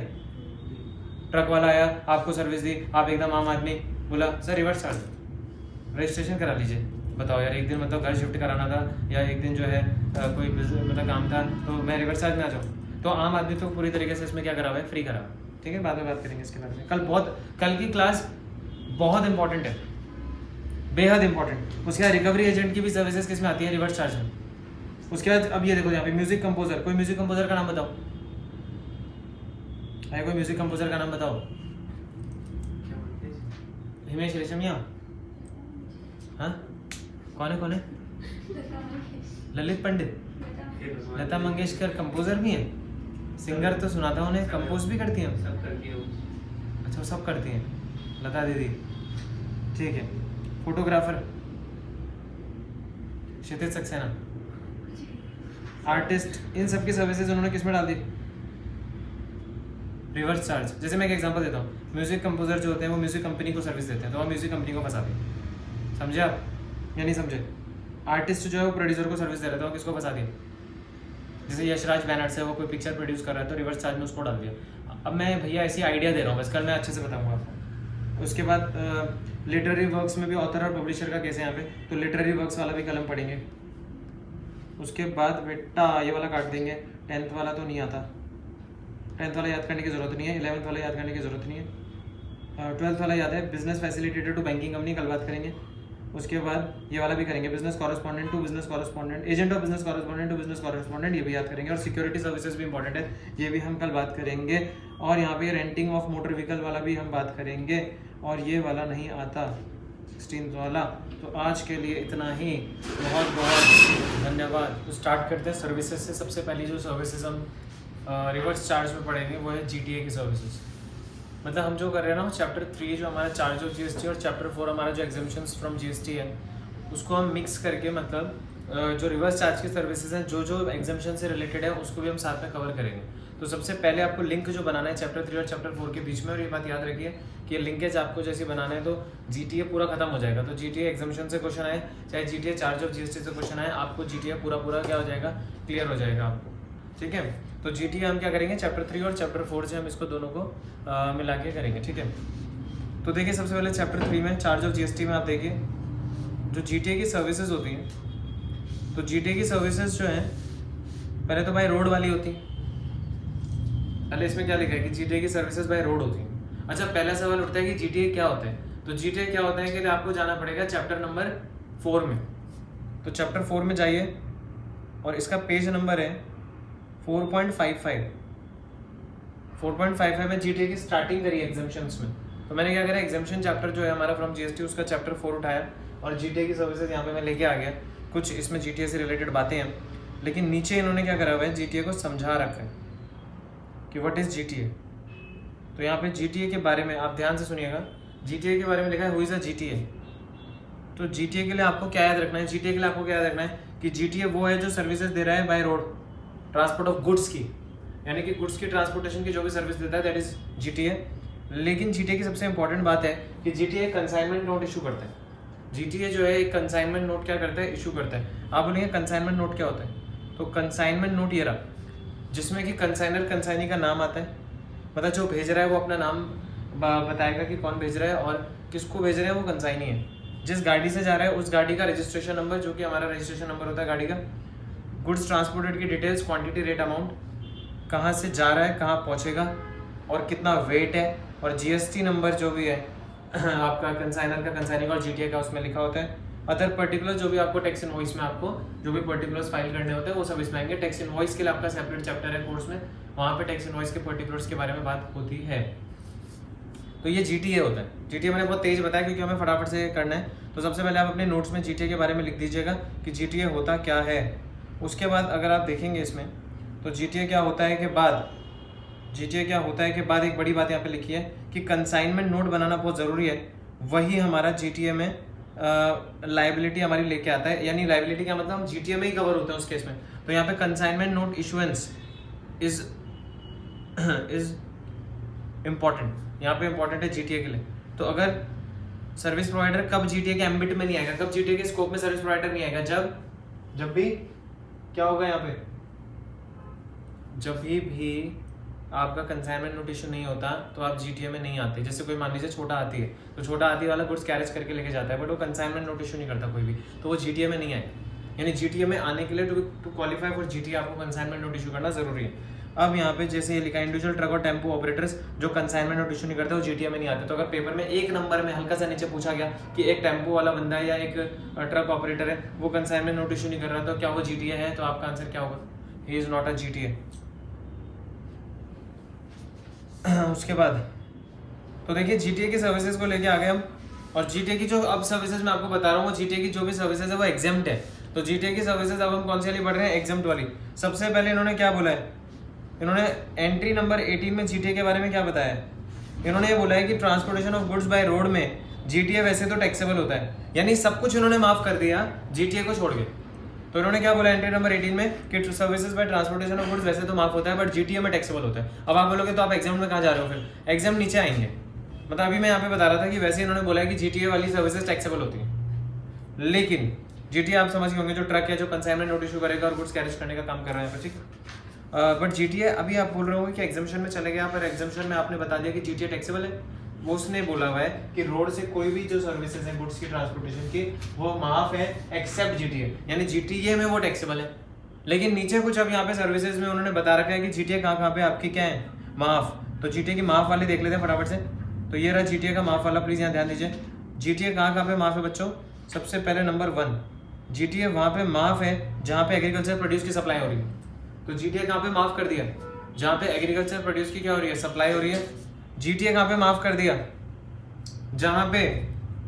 जहाँ पे single carriage does not exceed 1500 consideration charge, यहाँ पे कंसाइनमेंट के केस में। यानी जो जीटीए है, जीटीए आपका गुड्स लेके जा रहा है और जीटीए का जो बिलिंग हुई है, जो जीटीए ने अपना किराया चार्ज करा है वो 1500 से कम है, 1500 से कम है या 1500 रुपए के बराबर है, तो जीटीए पे जीएसटी यहाँ पे लाइबल नहीं होने वाला। यानी जीटीए जीएसटी नहीं चार्ज करेगा, या फिर बोल सकते हैं जीएसटी माफ है, क्योंकि यहाँ पे आपकी कंसाइनमेंट सिर्फ कितने रुपए तक की है? 1500 रुपए तक की है। यहाँ पे क्या होता है? सिंगल कंसाइनमेंट होता है, मतलब एक बंदे को जा रहा है और हमें एक ही पर्सन है जिसको ये जाएगा, ठीक है, आप ध्यान रखिएगा। और जिस बंदे को ये जाएगा वो एक ही इंसान है और उसका बिलिंग यहाँ 1500 से कम का हो रहा है, यानी जीटीए का जो किराया है वो 1500 से कम है, फ्रेट बोल सकते हैं, वो यहाँ पे टैक्सेबल नहीं होगा। तीसरा, यहाँ पे मल्टीपल कंसाइनमेंट होते हैं। मल्टीपल कंसाइनमेंट यानी बहुत सारे लोगों का सामान एक ही ट्रक में जा रहे हैं, लेकिन जो सिंगल जो कंसाइनी है, जो एक कंसाइनी जिसको एक मतलब बंदे को जो सामान जाना है उसमें से, उसका बिल 750 से कम का है, उसका बिल 750 या उससे कम का है, 750 भी चलेगा, 750 से ज्यादा नहीं होना चाहिए, तो 750 तक वहाँ पे सिंगल कंसाइनी के लिए,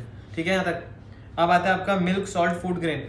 आपका देखिए ऊपर उसने एग्रीकल्चर प्रोड्यूस माफ कर दिया था, फिर नीचे मिल्क, सॉल्ट, फूड ग्रेन अलग से लेके आया, उसमें फ्लोर, पल्सेस एंड राइस उसने अलग से बताया। तो आप बोलेंगे एग्रीकल्चर प्रोड्यूस में राइस एग्रीकल्चर प्रोड्यूस में नहीं आता, पल्सेस एग्रीकल्चर प्रोड्यूस में आपकी मतलब उसमें फिर कुछ वैरायटीज होती हैं, तो नीचे उसने अलग से भी बता दिया कि अगर कंफ्यूजन एग्रीकल्चर नॉन एग्रीकल्चर, जैसे rice is not agriculture produce, उसका पैडी होता है, तो उसने नीचे उनको अलग क्लासिफिकेशन दे दी।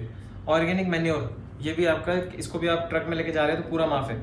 न्यूज़पेपर, मैगजीन पूरा माफ है। रिलीफ मटेरियल जो भी आप जैसे कोई कैलेमिटीज आ गई या कोई आपदा आ गई, ठीक है, आप उनके लिए सामान लेके जा रहे हो, आपदा में डिजास्टर कोई आ गया था। डिफेंस और मिलिट्री इक्विपमेंट भी आप ट्रक में लेके जाओगे तो पूरा माफ है। तो देखिए अभी मैंने आपको क्या करा, मैंने रिवर्स चार्ज हम पढ़ रहे थे, रिवर्स चार्ज में जीटीए है। जीटीए पहले हम ये पढ़ रहे हैं कि कौन कौन सी सर्विसेज तो पूरी तरीके से माफ है, और जब हम ये पढ़ लेंगे पूरी सर्विसेज जो कौन कौन सी माफ है, उसके बाद अगेन हम अब यहाँ पे रिवर्स चार्ज, फॉरवर्ड चार्ज, इसमें फर्क देख के जीटीए के लिए लिंक बनाएंगे। बट पहले अपने दिमाग में रखना है कि भाई ये सर्विसेज तो पूरी माफ है, भाड़ में गया रिवर्स चार्ज, भाड़ में गया फॉरवर्ड चार्ज, ये वाली सर्विस पूरी माफ है। तो जीटीए का रिवर्स चार्ज पढ़ने से पहले याद रखिए जीटीए की कौन कौन सी सर्विसेज आपकी माफ होती हैं। तो एक बार फिर से बोलेंगे, जीटीए में अभी हमने क्या पढ़ा कि जीटीए की ये पूरी सर्विस माफ है, चाहे रिवर्स चार्ज चाहे फॉरवर्ड चार्ज जो आ जाए ये माफ है, ये पूरा क्लियर कट है। इसमें रिवर्स फॉरवर्ड मतलब मत करना, जैसे आएगा पूरा एग्जाम्प्ट कर देना। एग्रीकल्चर प्रोड्यूस अगर सिंगल कंसाइनमेंट है 1500 से तक का किराया चल जाएगा। फ्लोर, पल्सेस, राइस सिंगल, अगर मल्टीपल कंसाइनमेंट है तो सिंगल कंसाइनी का जो रेंट है, मतलब जो आपने फ्रेट चार्जेस दिए 750 तक के। ऑर्गेनिक मैन्योर की सप्लाई, न्यूज़पेपर, मैगजीन की सप्लाई, कोई डिजास्टर है उसके विक्टिम्स के लिए कोई भी रिलीफ मटेरियल की सप्लाई, और डिफेंस और मिलिट्री इक्विपमेंट्स। एक बहुत बड़ी बात मैं आपको बताता हूँ कि जीटीए ने अगर कोई अनरजिस्टर्ड पर्सन को सर्विस दी, जीटीए ने अगर कोई अनरजिस्टर्ड पर्सन को सर्विस दी, पूरी माफ है। जैसे फॉर एग्जांपल आपको घर अपना शिफ्ट करा, तो आपने अपने घर का सामान जो है एक घर से दूसरे घर में शिफ्ट करा, तो ट्रक वाला आएगा। अभी यहाँ पे वो किसको सर्विस दे रहा है? हम वहाँ पे अनरजिस्टर्ड है, क्योंकि हमें तो पर्सनल सर्विस चाहिए, हमें तो घर शिफ्ट करना है, तो अपने अनरजिस्टर्ड पर्सन है ठीक है, घर शिफ्ट कर रहे हैं, तो अपने पे जीएसटी नहीं लग सकता, तो अनरजिस्टर्ड पर्सन पे जीएसटी नहीं लग सकता। अब यहाँ पे बोला हुआ है other than the following. Other than the following का मतलब होता है कि यहाँ पे इनके अलावा बोल रहा है, इनके अलावा अगर कोई अनरजिस्टर्ड पर्सन है तो वो उस पर जीएसटी नहीं लगता, बाकी इन पे तो लगता है। और ये जो नाम है मैं भी आपको रिवर्स चार्ज में लेके जाऊंगा, इसके बारे में डिटेल में जानकारी दूंगा, वहाँ इसका लिंक फिर से बना दूंगा। ये लोग जो है इन पे मना है, मतलब इन पे माफ नहीं है, इन पे लग सकता है। तो कैसे वो मैं आपको अभी लेके चलता हूँ रिवर्स चार्ज में, पूरा क्लियर हो जाएगा। ये वाला भी बता के फायदा नहीं है, क्योंकि अभी वो चैप्टर 3 में हमें देखना भी है, ठीक है। तो डन। दूसरी चीज है कि अगर जीटीए ने कोई सर्विस दी, किसको? जीटीए ने अगर कोई सर्विस दी, किसको? डिपार्टमेंट ऑफ सेंट्रल गवर्नमेंट या स्टेट गवर्नमेंट को, कोई लोकल अथॉरिटी मतलब आपकी म्युनिसिपैलिटीज या किसी गवर्नमेंट एजेंसी को जो पर्टिकुलरली सेक्शन 51 में रजिस्टर्ड है, जो पर्टिकुलरली कौन से सेक्शन के लिए रजिस्टर हुई है, only for the purpose of 51 मतलब टीडीएस काटने के लिए। तो एक्चुअल में होता क्या है कि गवर्नमेंट जो भी पेमेंट करती है, थोड़ा सा तेज पढ़ेंगे प्लीज, डिटेल में नहीं जा सकते। गवर्नमेंट कोई भी पेमेंट करती है, मान लीजिए 2.5 लाख से ऊपर है, बहुत सारी ऐसी पेमेंट गवर्नमेंट करती है जिनकी पेमेंट 2.5 लाख से ऊपर चले जाती है, उसमें गवर्नमेंट को टीडीएस काटना पड़ता है अंडर सेक्शन 51।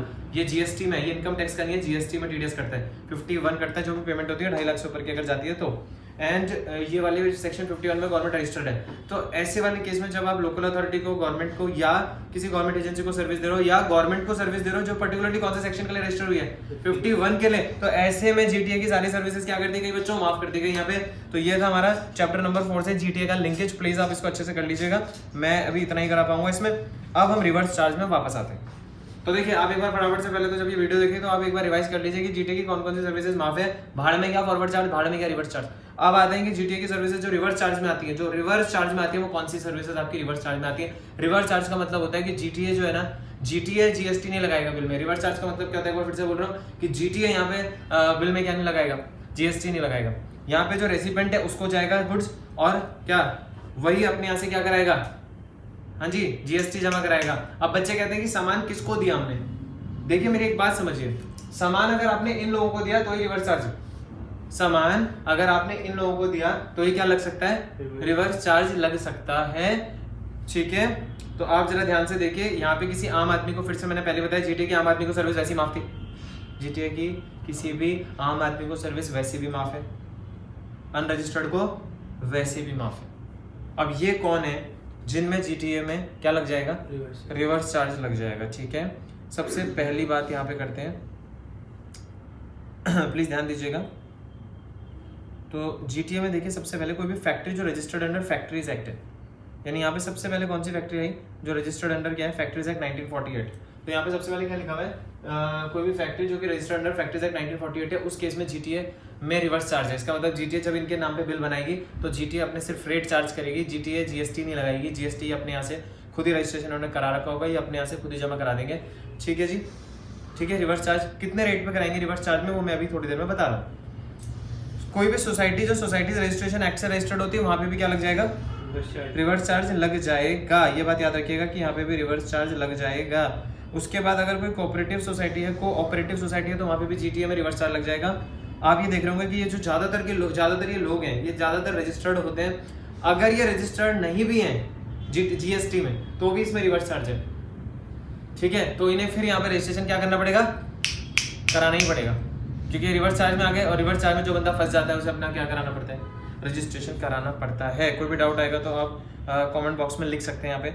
उसके बाद ठीक है, उसके बाद क्या आता है यहाँ पे, आपका कोई भी व्यक्ति जो जीएसटी में रजिस्टर्ड है, देखिए ऊपर वाले बंदों को ये नहीं बोला था कि आप जीएसटी में रजिस्टर्ड हो, बड़वा क्या लगा दिया, रिवर्स चार्ज, तो उन्हें तो मजबूरी में कराना ही पड़ेगा जीएसटी में, उसमें जीएसटी में रजिस्ट्रेशन। ये ऑलरेडी सारे क्या है पहले से जीएसटी में रजिस्टर्ड है, तो जो भी इंसान जो जीएसटी में रजिस्टर्ड है अगर आप उसको सर्विस दे रहे हो, अनरजिस्टर्ड में तो पूरी माफ थी, बट रजिस्टर्ड को दोगे तो क्या लग जाएगा, रिवर्स चार्ज। अब आप बोलोगे क्या कभी फॉरवर्ड चार्ज भी लग सकता है, तो वो मैं आपको समराइज में समझाने वाला हूँ कि रिवर्स चार्ज के अलावा फॉरवर्ड चार्ज का ऑप्शन भी है जीटीए के पास। कब है, कैसे है, थोड़ी देर में बात करते हैं। उसके बाद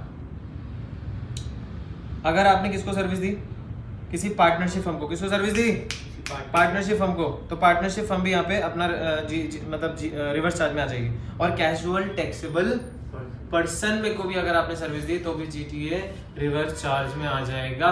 बच्चों जरा ध्यान दीजिएगा, कैजुअल टैक्सेबल पर्सन कौन होता है? कैजुअल टैक्सेबल पर्सन वो होता है GST में जिसका कोई परमानेंट एक प्लेस ऑफ बिजनेस नहीं होता। हाँ, ये जरूर है कि जहाँ उसका मेन हेड ऑफिस होगा, जहाँ उसका मेन ऑफिस होगा, वहाँ पे तो उसने अपना GST में रजिस्ट्रेशन कराई रखा होगा, लेकिन वो कुछ दूसरी स्टेट्स में जगह पे जा रहा है, लेकिन क्या है, कुछ दिनों के लिए जा रहा है, कुछ दिनों के लिए जा रहा है। समझ रहे हो मेरी बात? कुछ दिनों के लिए जा रहा है, तो उनका जो रजिस्ट्रेशन है वो ज्यादातर कितने दिन का लेते हो?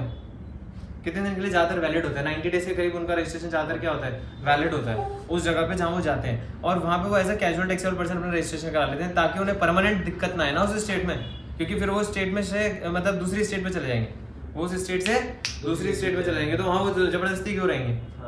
ठीक है, तो वो अपना किसके तौर पे रजिस्ट्रेशन करा लेते हैं? Casual taxable person. तो अगर GTA कैजुअल टैक्सेबल पर्सन को सर्विस देता है तो हमेशा GTA किस में आता है? रिवर्स चार्ज में आता है। एक बात ध्यान रखिएगा, एक बात ध्यान रखिएगा, ठीक है, एक बात ध्यान रखिएगा, ये जो भी GTA की जो सर्विसेज हम बात करें, इसमें लिखा हुआ है कि GTA जो है, अगर यहाँ पे GTA किस में आना चाहता है? रिवर्स चार्ज में। किस में आना चाहता है बच्चों? रिवर्स चार्ज में। तो GTA किस रेट पे टैक्सेबल नहीं होगा? 6% पे। मतलब GTA कौन से वाले रेट पे नहीं आएगा फिर? 6% CGST लिखा है, यानी अभी इसमें 6% क्या भी बचता है? SGST। तो कितना हो गया टोटल बच्चों? 12%। कितना हो गया टोटल? 12%। तो अगर GTA 12% में टैक्सेबल हुआ तो वो कौन से चार्ज में आएगा? Forward charge. यानी यहाँ पे लिखा है कि रिवर्स चार्ज में तभी आएंगे जब वो किस में पे नहीं कर रहे हैं? 12% पे। आप 6 मत पढ़े, आप 6 ना पढ़े, 6 CGST है तो 6 क्या भी होगा? SGST भी होगा, तो 6 और 6 12। तो ये बोल सकते हैं कि जब GTA 12% में नहीं आएगा तो वो रिवर्स चार्ज में आएगा। एक बार फिर से, GTA की सर्विसेज रिवर्स चार्ज में कब आएंगी? जब वो 12% में टैक्सेबल नहीं होगा। अगर GTA 12% वाले ऑप्शन ले लेता है तो वो फॉरवर्ड चार्ज में आ जाएगा। अब आप उनके फॉरवर्ड चार्ज रिवर्स चार्ज में कंफ्यूज हो रहे हैं, ऐसा कुछ भी नहीं है। पहली बात, अगर रिवर्स चार्ज लगेगा तो 12% रेट नहीं होना चाहिए। पहली बात, अगर रिवर्स चार्ज लगेगा तो 12% रेट GTA का नहीं होना चाहिए, GST का, ठीक है, GTA में GST का। और रिवर्स चार्ज लगेगा तो सिर्फ इन्हीं को दे रहे हैं तो ही रिवर्स चार्ज लगेगा, वरना अनरजिस्टर्ड है तो GTA पे रिवर्स चार्ज क्या लगेगा? वो तो अभी एग्जाम्शन में पढ़ लिया था कि अनरजिस्टर्ड को तो वैसे भी क्या है। तो बच्चों इसलिए मैंने लिंक बनाया ताकि आपको पहले ही पता चल जाए कि अनरजिस्टर्ड के लिए माफ है। अब ध्यान से देखिएगा, GTA एक तो 5% पे लायबल है और एक 12% पे लायबल है। बताइए, अभी मैंने बताया था आपको 12% कब करेंगे? जब आप फॉरवर्ड चार्ज में आते हैं। फॉरवर्ड चार्ज, तो रिवर्स चार्ज में कितना रेट है जल्दी बताएंगे? 5%। रिवर्स चार्ज में कितना रेट है? रिवर्स चार्ज में कितना रेट है? 5%। रिवर्स चार्ज में कितना रेट है? 5%। रिवर्स चार्ज में कितना रेट है? 5%। फॉरवर्ड चार्ज में कितना रेट है? 12%। 12% में आ गए तो फॉरवर्ड चार्ज, रिवर्स चार्ज 5%। अच्छा ठीक है, तो अगर GTA 5% वाला रेट चाहती है, अगर GTA 5% वाला रेट चाहती है तो किस में आ जाएगी? रिवर्स चार्ज में। लेकिन ये रेसिपेंट कौन होने चाहिए? जो अभी पढ़े। कौन कौन से? Cooperative society, partnership firm, person registered person under CGST, IGST जो भी है, कैजुअल टैक्सेबल पर्सन, और आपका फैक्ट्रीज वगैरह जो थी है ना आपके, तो ये सब के सब स्पेसिफाइड रेसिपेंट अभी पढ़े, उसमें रिवर्स चार्ज लग जाएगा। रेट कितना लगेगा? 5% लगेगा। एंड पर्सन लायबल टू पे GST कौन होगा यहाँ पे? रेसिपिएंट अपने यहाँ से पे करेगा। और अगर रेसिपिएंट स्पेसिफाइड के अलावा है तो GST लगता ही नहीं है। मैं पहली बार बोल रहा हूँ, इसीलिए मैंने पहले आपको एग्जाम्पशन में लेके गया। एग्जाम्पशन में अनरजिस्टर्ड को पहले से क्या करा हुआ है? माफ करा हुआ है। लेकिन अगर रेसिपिएंट स्पेसिफाइड है, अगर रेसिपिएंट स्पेसिफाइड है, जैसे कोऑपरेटिव सोसाइटी और ये सब चीजें, और आप किस में जाना चाहते हैं? फॉरवर्ड चार्ज में जाना चाहते हैं, तो हमें कितना GST देना पड़ेगा? 12%। फॉरवर्ड GST में जाने, फॉरवर्ड चार्ज में जाने में GTA को फायदा क्या होगा? अभी आप कह रहे हैं GTA रिवर्स चार्ज में फॉरवर्ड में क्यों जाना चाहिए? अच्छा भैया देखो, अगर फॉरवर्ड में भी जाएगी और अनरजिस्टर्ड को दे रही है सर्विस, तो फॉरवर्ड में भी जाएगी और अनरजिस्टर्ड को दे रही है सर्विस तो माफ है ना, क्योंकि फॉरवर्ड में भी सिर्फ किसके लिए स्पेसिफाइड है। और अगर जाना चाहते हैं 12 में तो फायदा क्या है? फायदा ये है कि आपको एक इनपुट टैक्स क्रेडिट मिल जाता है। तो इसका बेनिफिट ये रहता है कि आप फॉरवर्ड चार्ज में अगर आ रहे हैं तो आपका मेन मोटिव है कि आपको ITC लेना है। तो अगर आपको लगता है कि आपको बहुत अच्छे से ITC लेना है तो भाई फॉरवर्ड चार्ज में आ जाइए, अगर, और वो भी स्पेसिफाइड रेसिपेंट के लिए आप यहाँ पे हैं। तो बस ये प्लीज़ आप अगर कंफ्यूज हो रहे हैं तो आप लिख दीजिएगा, मैंने थोड़ा तेज बोला होगा, रिपीट करके देख लीजिएगा। धन्यवाद, खत्म हो गया। GTA की सर्विस बच्चों इतनी थी। तो GTA की सर्विस मैंने मेगा एग्जाम्पशन से यहाँ से लिंक बना दिया है। मेगा एग्जाम्पशन में हमने ये पढ़ा कि कौन सी सर्विस GTA की पूरी तरीके से क्या थी, कौन सी सर्विसेज GTA की पूरी तरीके से माफ है, उनमें भाड़ में गया रिवर्स चार्ज, भाड़ में गया फॉरवर्ड चार्ज, खत्म है वो एग्जाम्प्ट। फिर हमने रिवर्स चार्ज फॉरवर्ड चार्ज में पढ़ा कि अगर हम इन स्पेसिफाइड रेसिपेंट को सर्विस देते हैं तो वो हमारा किस में आ जाता है? GTA की सर्विसेज रिवर्स चार्ज में आ जाती है। और रिवर्स चार्ज में आने के लिए हमें रेट 5% लगेगा, 12% नहीं लगेगा। तो वहाँ पे जो 6 लिखा था वो CGST था, 6 SGST, तो 12 हो गया, तो 12 में नहीं आना हमें, 5 में आना है। और अगर हमने अनरजिस्टर्ड को दिया तो पहले बोला वहाँ तो पहले ही माफ़ी हो गया। और अगर स्पेसिफाइड रेसिपेंट है और आपको फॉरवर्ड चार्ज में आना है, स्पेसिफाइड रेसिपेंट है और आपको किस में आना है, फॉरवर्ड चार्ज में आना है, तो आपको कितने रेट पे लगेगा, 12%। और फॉरवर्ड चार्ज में आने का फायदा क्या है, आपको मिल जाएगा ITC। ऐसी एक सर्विस जो मेगा एग्जाम्पशन से लिंक्ड करेंगे हम, ऐसी एक सर्विस और जो हम मेगा एग्जाम्पशन से लिंक्ड करेंगे बच्चों, और रिवर्स चार्ज में भी आती है, तो वो भी हम यहीं पे एक साथ खत्म करेंगे। और वो सर्विसेज काई की है, लीगल सर्विसेज, एडवोकेट की सर्विसेज। तो देखिए जरा क्या लिखा है कि कोई भी सर्विसेज, कोई भी रिवर्स चार्ज, ये रिवर्स चार्ज का चैप्टर 3 है, दूसरे नंबर की सर्विस है रिवर्स चार्ज की। क्या लिखा हुआ है, कोई भी services provided by an individual advocate. यहाँ पे सर्विस किसने दी है बच्चों, एडवोकेट ने सर्विसेज यहाँ पे दी है। ध्यान से सुनिएगा, एडवोकेट ने CA के लेनी है, CS के लेनी है, CMA के लेनी है। It is only for advocates. तो एडवोकेट ने सर्विस दी है इंक्लूडिंग अ सीनियर एडवोकेट। ये थोड़ा अलग से देखे, जैसे एक्सपीरियंस के साथ बंदे को एक डेजिग्नेशन दे दिया जाता है कोर्ट्स के द्वारा, सीनियर एडवोकेट बना दिया जाता है, तो सीनियर एडवोकेट भी एडवोकेट में यहाँ पे इंक्लूड है, पहली बात तो ये। और यहाँ पे फॉर्म ऑफ एडवोकेट्स भी यहाँ पे आती हैं। इन्होंने अगर कोई लीगल सर्विसेज दी, इन्होंने अगर कोई लीगल सर्विसेज दी, जो कि इनका काम ही होता है, लीगल सर्विसेज देने का, कंसल्टेंसी का इनका काम होता है, तो बच्चों इनकी वो सर्विसेज रिवर्स चार्ज में आएंगी। इनकी वो सर्विसेज किस में आ जाएंगी, रिवर्स चार्ज में आ जाएंगे। लेकिन बच्चों एक बहुत बढ़िया बात बतानी है, इनकी जो सर्विसेज रिवर्स चार्ज में आएंगी, अगर इन्होंने भी किसी अनरजिस्टर्ड पर्सन को सर्विस दी है, तो मेगा एग्जाम्पशन में भी थोड़ी देर में दिखा देता हूँ, वहाँ पे क्या है, माफ। यानी इनकी भी सर्विसेज अनरजिस्टर्ड पर्सन को, जैसे फॉर एग्जांपल एक एडवोकेट है और एक नॉर्मल एक आम आदमी आके वहाँ रिटर्न भरवा देता है कि सर मेरी इनकम टैक्स की रिटर्न भर दीजिए, तो इनकम टैक्स की रिटर्न जब एडवोकेट भरेंगे तो एडवोकेट उसमें GST लगाएंगे ही नहीं, क्योंकि एडवोकेट ने इस बार सर्विस किसको दी है, अनरजिस्टर्ड पर्सन को। तो आप बोलोगे यार कहाँ लिखा हुआ है अनरजिस्टर्ड, तो यहाँ साफ लिखा है कि एडवोकेट की सर्विसेज भी आपकी रिवर्स चार्ज में तभी आती है जब वो बिजनेस एंटिटी को देती है सर्विसेज। किसको देती है सर्विसेज, बिजनेस एंटिटी को सर्विसेज देती है। अब आपके दिमाग में सवाल आ रहा होगा, क्या सारी बिजनेस एंटिटीज फंस जाएंगी रिवर्स चार्ज में? जैसे रिलायंस को किसी एडवोकेट ने सर्विस दी, रिलायंस इंडस्ट्रीज को, रिलायंस इंडस्ट्रीज एक बिजनेस एंटिटी है, वो तो है, तो क्या वो फंस जाएगी हमेशा ही? तो जरा देखते हैं कौन कौन सी बिजनेस एंटिटीज फंसती हैं और कौन कौन सी बिजनेस एंटिटीज नहीं फंसती। तो बच्चों जरा ध्यान से इस बार हम एडवोकेट की सर्विसेज में चलते हैं। अच्छा, जो मैंने अभी आपको बताया था कि जो लीगल सर्विसेज होती हैं, जो एडवोकेट वगैरह सर्विस प्रोवाइड करते हैं इंक्लूडिंग द सीनियर एडवोकेट, वो हमारी किस में आती है, हमारी रिवर्स चार्ज में आती है। ठीक है, दूसरी चीज वहाँ पे क्या लिखा था कि लीगल सर्विसेज जो भी आती है वो रिवर्स चार्ज में सिर्फ कब आएंगी, जब हम किसी बिजनेस एंटिटी को सर्विस देते हैं। Only and only in case of business entity ही वो रिवर्स चार्ज में आएंगे। अगर किसी अनरजिस्टर्ड पर्सन को एडवोकेट सर्विस दे रहा है तो वो GST ही नहीं लगेगा उस केस में। याद रखिएगा, जैसे कोई भी आदमी रिटर्न भरने गया है एडवोकेट के पास और क्या बोलता है कि सर मेरी रिटर्न भर दीजिए, and that person is an unregistered person, is not registered under GST, तो एडवोकेट अपने बिल में GST लगाएंगे ही। दूसरी चीज रिवर्स चार्ज, तो चलो ठीक है कि एडवोकेट की सर्विस रिवर्स चार्ज है, बट सिर्फ कब है, जब वो बंदे सिर्फ किसको सर्विस दे रहे हैं, बिजनेस एंटिटी को। लेकिन चलिए जरा मेगा एग्जाम्पशन में जाके देखते हैं कि क्या बिजनेस एंटिटी भी सारी टैक्सेबल है। और ये मेगा एग्जाम्पशन में लिखा है कि नहीं लिखा है कि अगर हमने किसी आम आदमी को सर्विस दी, अनरजिस्टर्ड पर्सन को दी, तो क्या माफ है। तो लीगल सर्विसेज में आ जाइए, मेगा एग्जाम्पशन में पेज नंबर है 4.79, जो आपका लेटेस्ट स्टडी मटेरियल है उसमें आपका पेज नंबर है 4.79। तो भाई और बहनों ध्यान से देखिएगा, इस बार हमारे पास यहाँ पे ध्यान दीजिएगा, ये 1 मिनट आर्बिट्रल ट्रिब्यूनल लिखा हुआ है, वो भी हमने पढ़ा नहीं, तो एडवोकेट में आइए, बी पार्ट से स्टार्ट करिए आप। एडवोकेट के लिए आप अभी बी पार्ट से स्टार्ट करिए। ये पार्ट आर्बिट्रल ट्रिब्यूनल का है, उसमें सेम रूल्स है जो मैं यहाँ पे पार्ट एडवोकेट का पढ़ाता हूँ, वो ये आर्बिट्रल ट्रिब्यूनल में भी लगता है। आप बी पार्ट से आइए। एडवोकेट में क्या लिखा है कि अगर पार्टनरशिप हमें एडवोकेट्स की या कोई इंडिविजुअल एज एन एडवोकेट है other than a senior advocate, बिल्कुल ध्यान से, अभी मेगा एग्जाम्पशन में जब हम आए तो इसमें अदर देन सीनियर एडवोकेट पहले समझा रखा है, यानी सीनियर एडवोकेट के लिए मेगा एग्जाम्पशन में कुछ और रूल्स हैं। अभी सिर्फ किसके लिए है, नॉर्मल जो सीनियर एडवोकेट के अलावा जो एडवोकेट्स हैं। हाँ, जब ऊपर आपने रिवर्स चार्ज पढ़ा है तो वो सारे एडवोकेट्स के लिए इंक्लूडिंग सीनियर एडवोकेट। लेकिन जब मेगा एग्जाम्पशन में हमें एग्जाम्पशन समझाई गई कि कौन कौन सी माफ है, वहाँ पे पहले नॉर्मल उसके अदर देन सीनियर एडवोकेट समझा रखा है, फिर सीनियर एडवोकेट भी समझाएंगे। ठीक है, चलिए सबसे पहले अदर देन सीनियर एडवोकेट में आते हैं। अदर देन सीनियर एडवोकेट में साफ लिखा हुआ है कि अगर सीनियर एडवोकेट के अलावा कोई एडवोकेट ने एडवोकेट को सर्विस दी या पार्टनरशिप हम एडवोकेट को सर्विस दी, पूरी माफ है। यानी एडवोकेट टू एडवोकेट सर्विस क्या है, माफ। सीनियर एडवोकेट टू एडवोकेट नहीं, सीनियर एडवोकेट के अलावा किसी एडवोकेट ने दूसरे एडवोकेट को सर्विस दी तो माफ है। और any person other than business entity, देखिए बिजनेस एंटिटी में मतलब अनरजिस्टर्ड पर्सन, अनरजिस्टर्ड पर्सन है यानी बिजनेस नहीं है तो नो GST। और क्या बिजनेस एंटिटी में भी सारी फंसी, क्या बिजनेस एंटिटी में भी सारी फंसी? नहीं बच्चों, नहीं। बिजनेस एंटिटी में भी सिर्फ वही वाली बिजनेस एंटिटीज फंसेंगी जो रजिस्ट्रेशन के लिए लायबल होती हैं, जिनका टर्नओवर कितना होता है। अगर MTMN है तो MTMN क्या होता है, MTMN क्या होता है? मिजोरम और त्रिपुरा, मणिपुर और नागालैंड, इनमें 10 लाख की लिमिट होती है तो सर्विसेज के लिए। तो अगर वो एंटिटी 10 लाख के टर्नओवर को क्रॉस कर देती है तो लायबल टू रजिस्ट्रेशन है, तो ही उन पे भी क्या लगेगा? GST, लेकिन अंडर रिवर्स चार्ज, क्योंकि एडवोकेट की सर्विस में फॉरवर्ड चार्ज नहीं है यहाँ पे, तो किस में ही लगेगा? रिवर्स चार्ज में लगेगा बच्चों।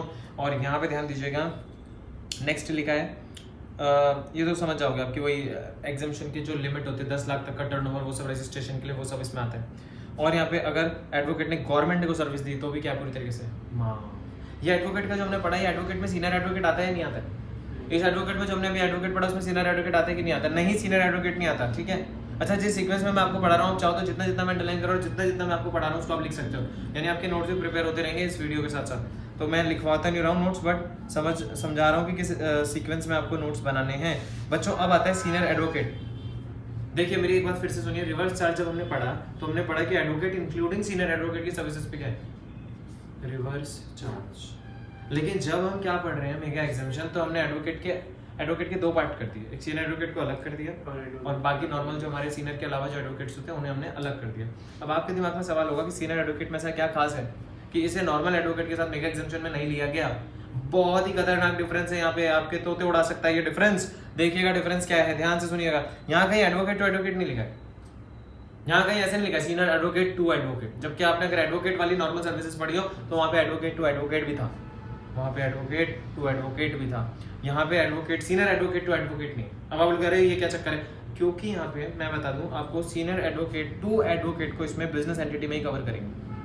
क्या बताया मैंने आपको कि यहाँ पे सीनियर एडवोकेट टू एडवोकेट को भी, सीनियर एडवोकेट टू एडवोकेट को भी बिजनेस एंटिटी में कवर करेंगे। यानी अगर कोई सीनियर एडवोकेट किसी एडवोकेट को सर्विस दे रहा है तो वो एडवोकेट किसी तरह माना जाएगा? हाँ जी, बिजनेस एंटिटी की तरह माना जाएगा। पहला पॉइंट तो यही लिखा है, यहाँ पे भी वही सेम एडवोकेट वाला, ये वाला पॉइंट एडवोकेट वाला है, हाँ या ना? ये वाला पॉइंट एडवोकेट वाला है, हाँ या ना?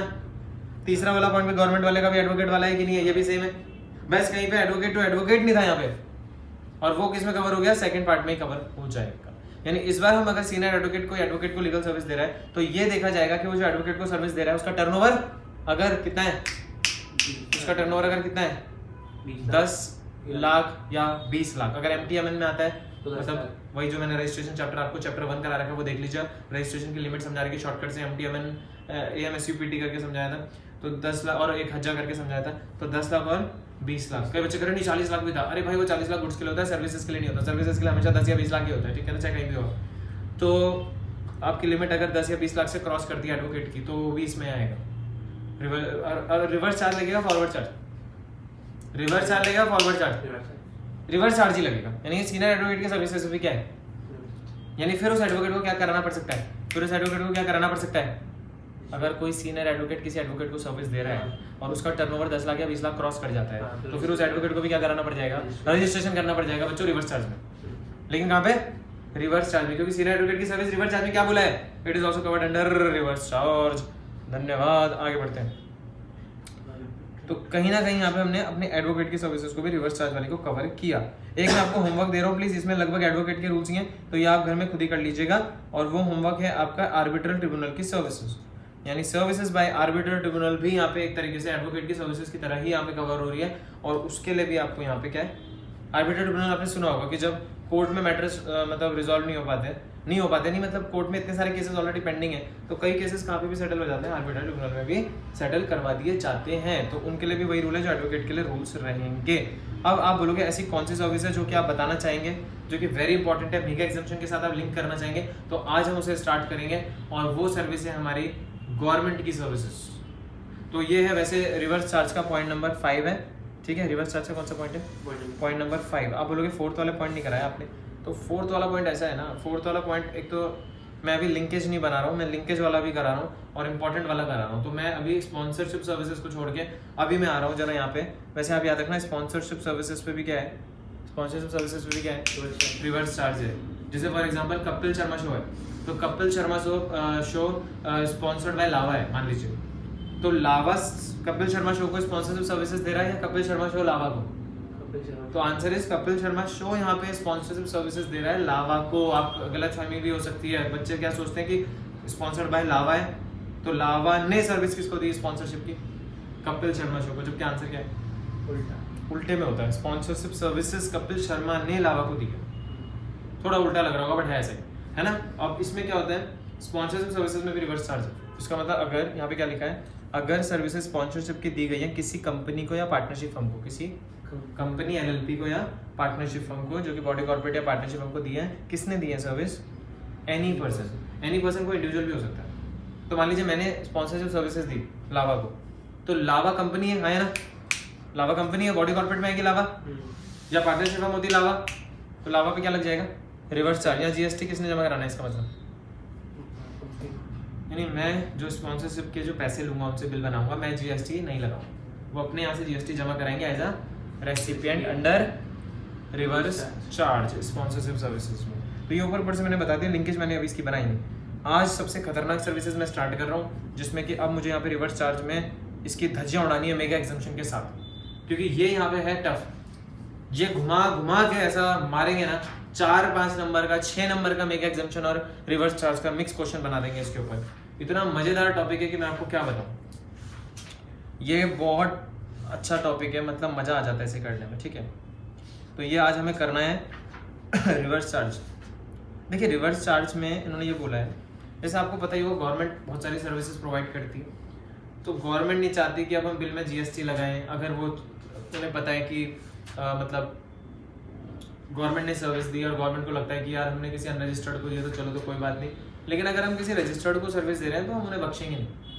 मतलब हम ये है कि हम जीएसटी नहीं लगाएंगे, उन्हें लपेट देंगे, उन्हें बोलेंगे भाई तुम ही अपना जीएसटी में रजिस्ट्रेशन कराओ और जो जीएसटी बनता है तुम ही इसमें जमा करो। तो गवर्नमेंट ने अपनी सर्विसेज को किस में डाल दिया है, किस में डाल दिया गवर्नमेंट ने अपनी सर्विसेज को, रिवर्स चार्ज में डाल दिया। तो गवर्नमेंट ने क्या बोला, देखिए गवर्नमेंट ने बोला है कि देखिए अगर सेंट्रल गवर्नमेंट ने सर्विस दी, स्टेट गवर्नमेंट ने सर्विस दी, यूनियन टेरिटरी ने सर्विस दी, या लोकल अथॉरिटी यानी म्यूनिसिपैलिटीज ने सर्विस दी।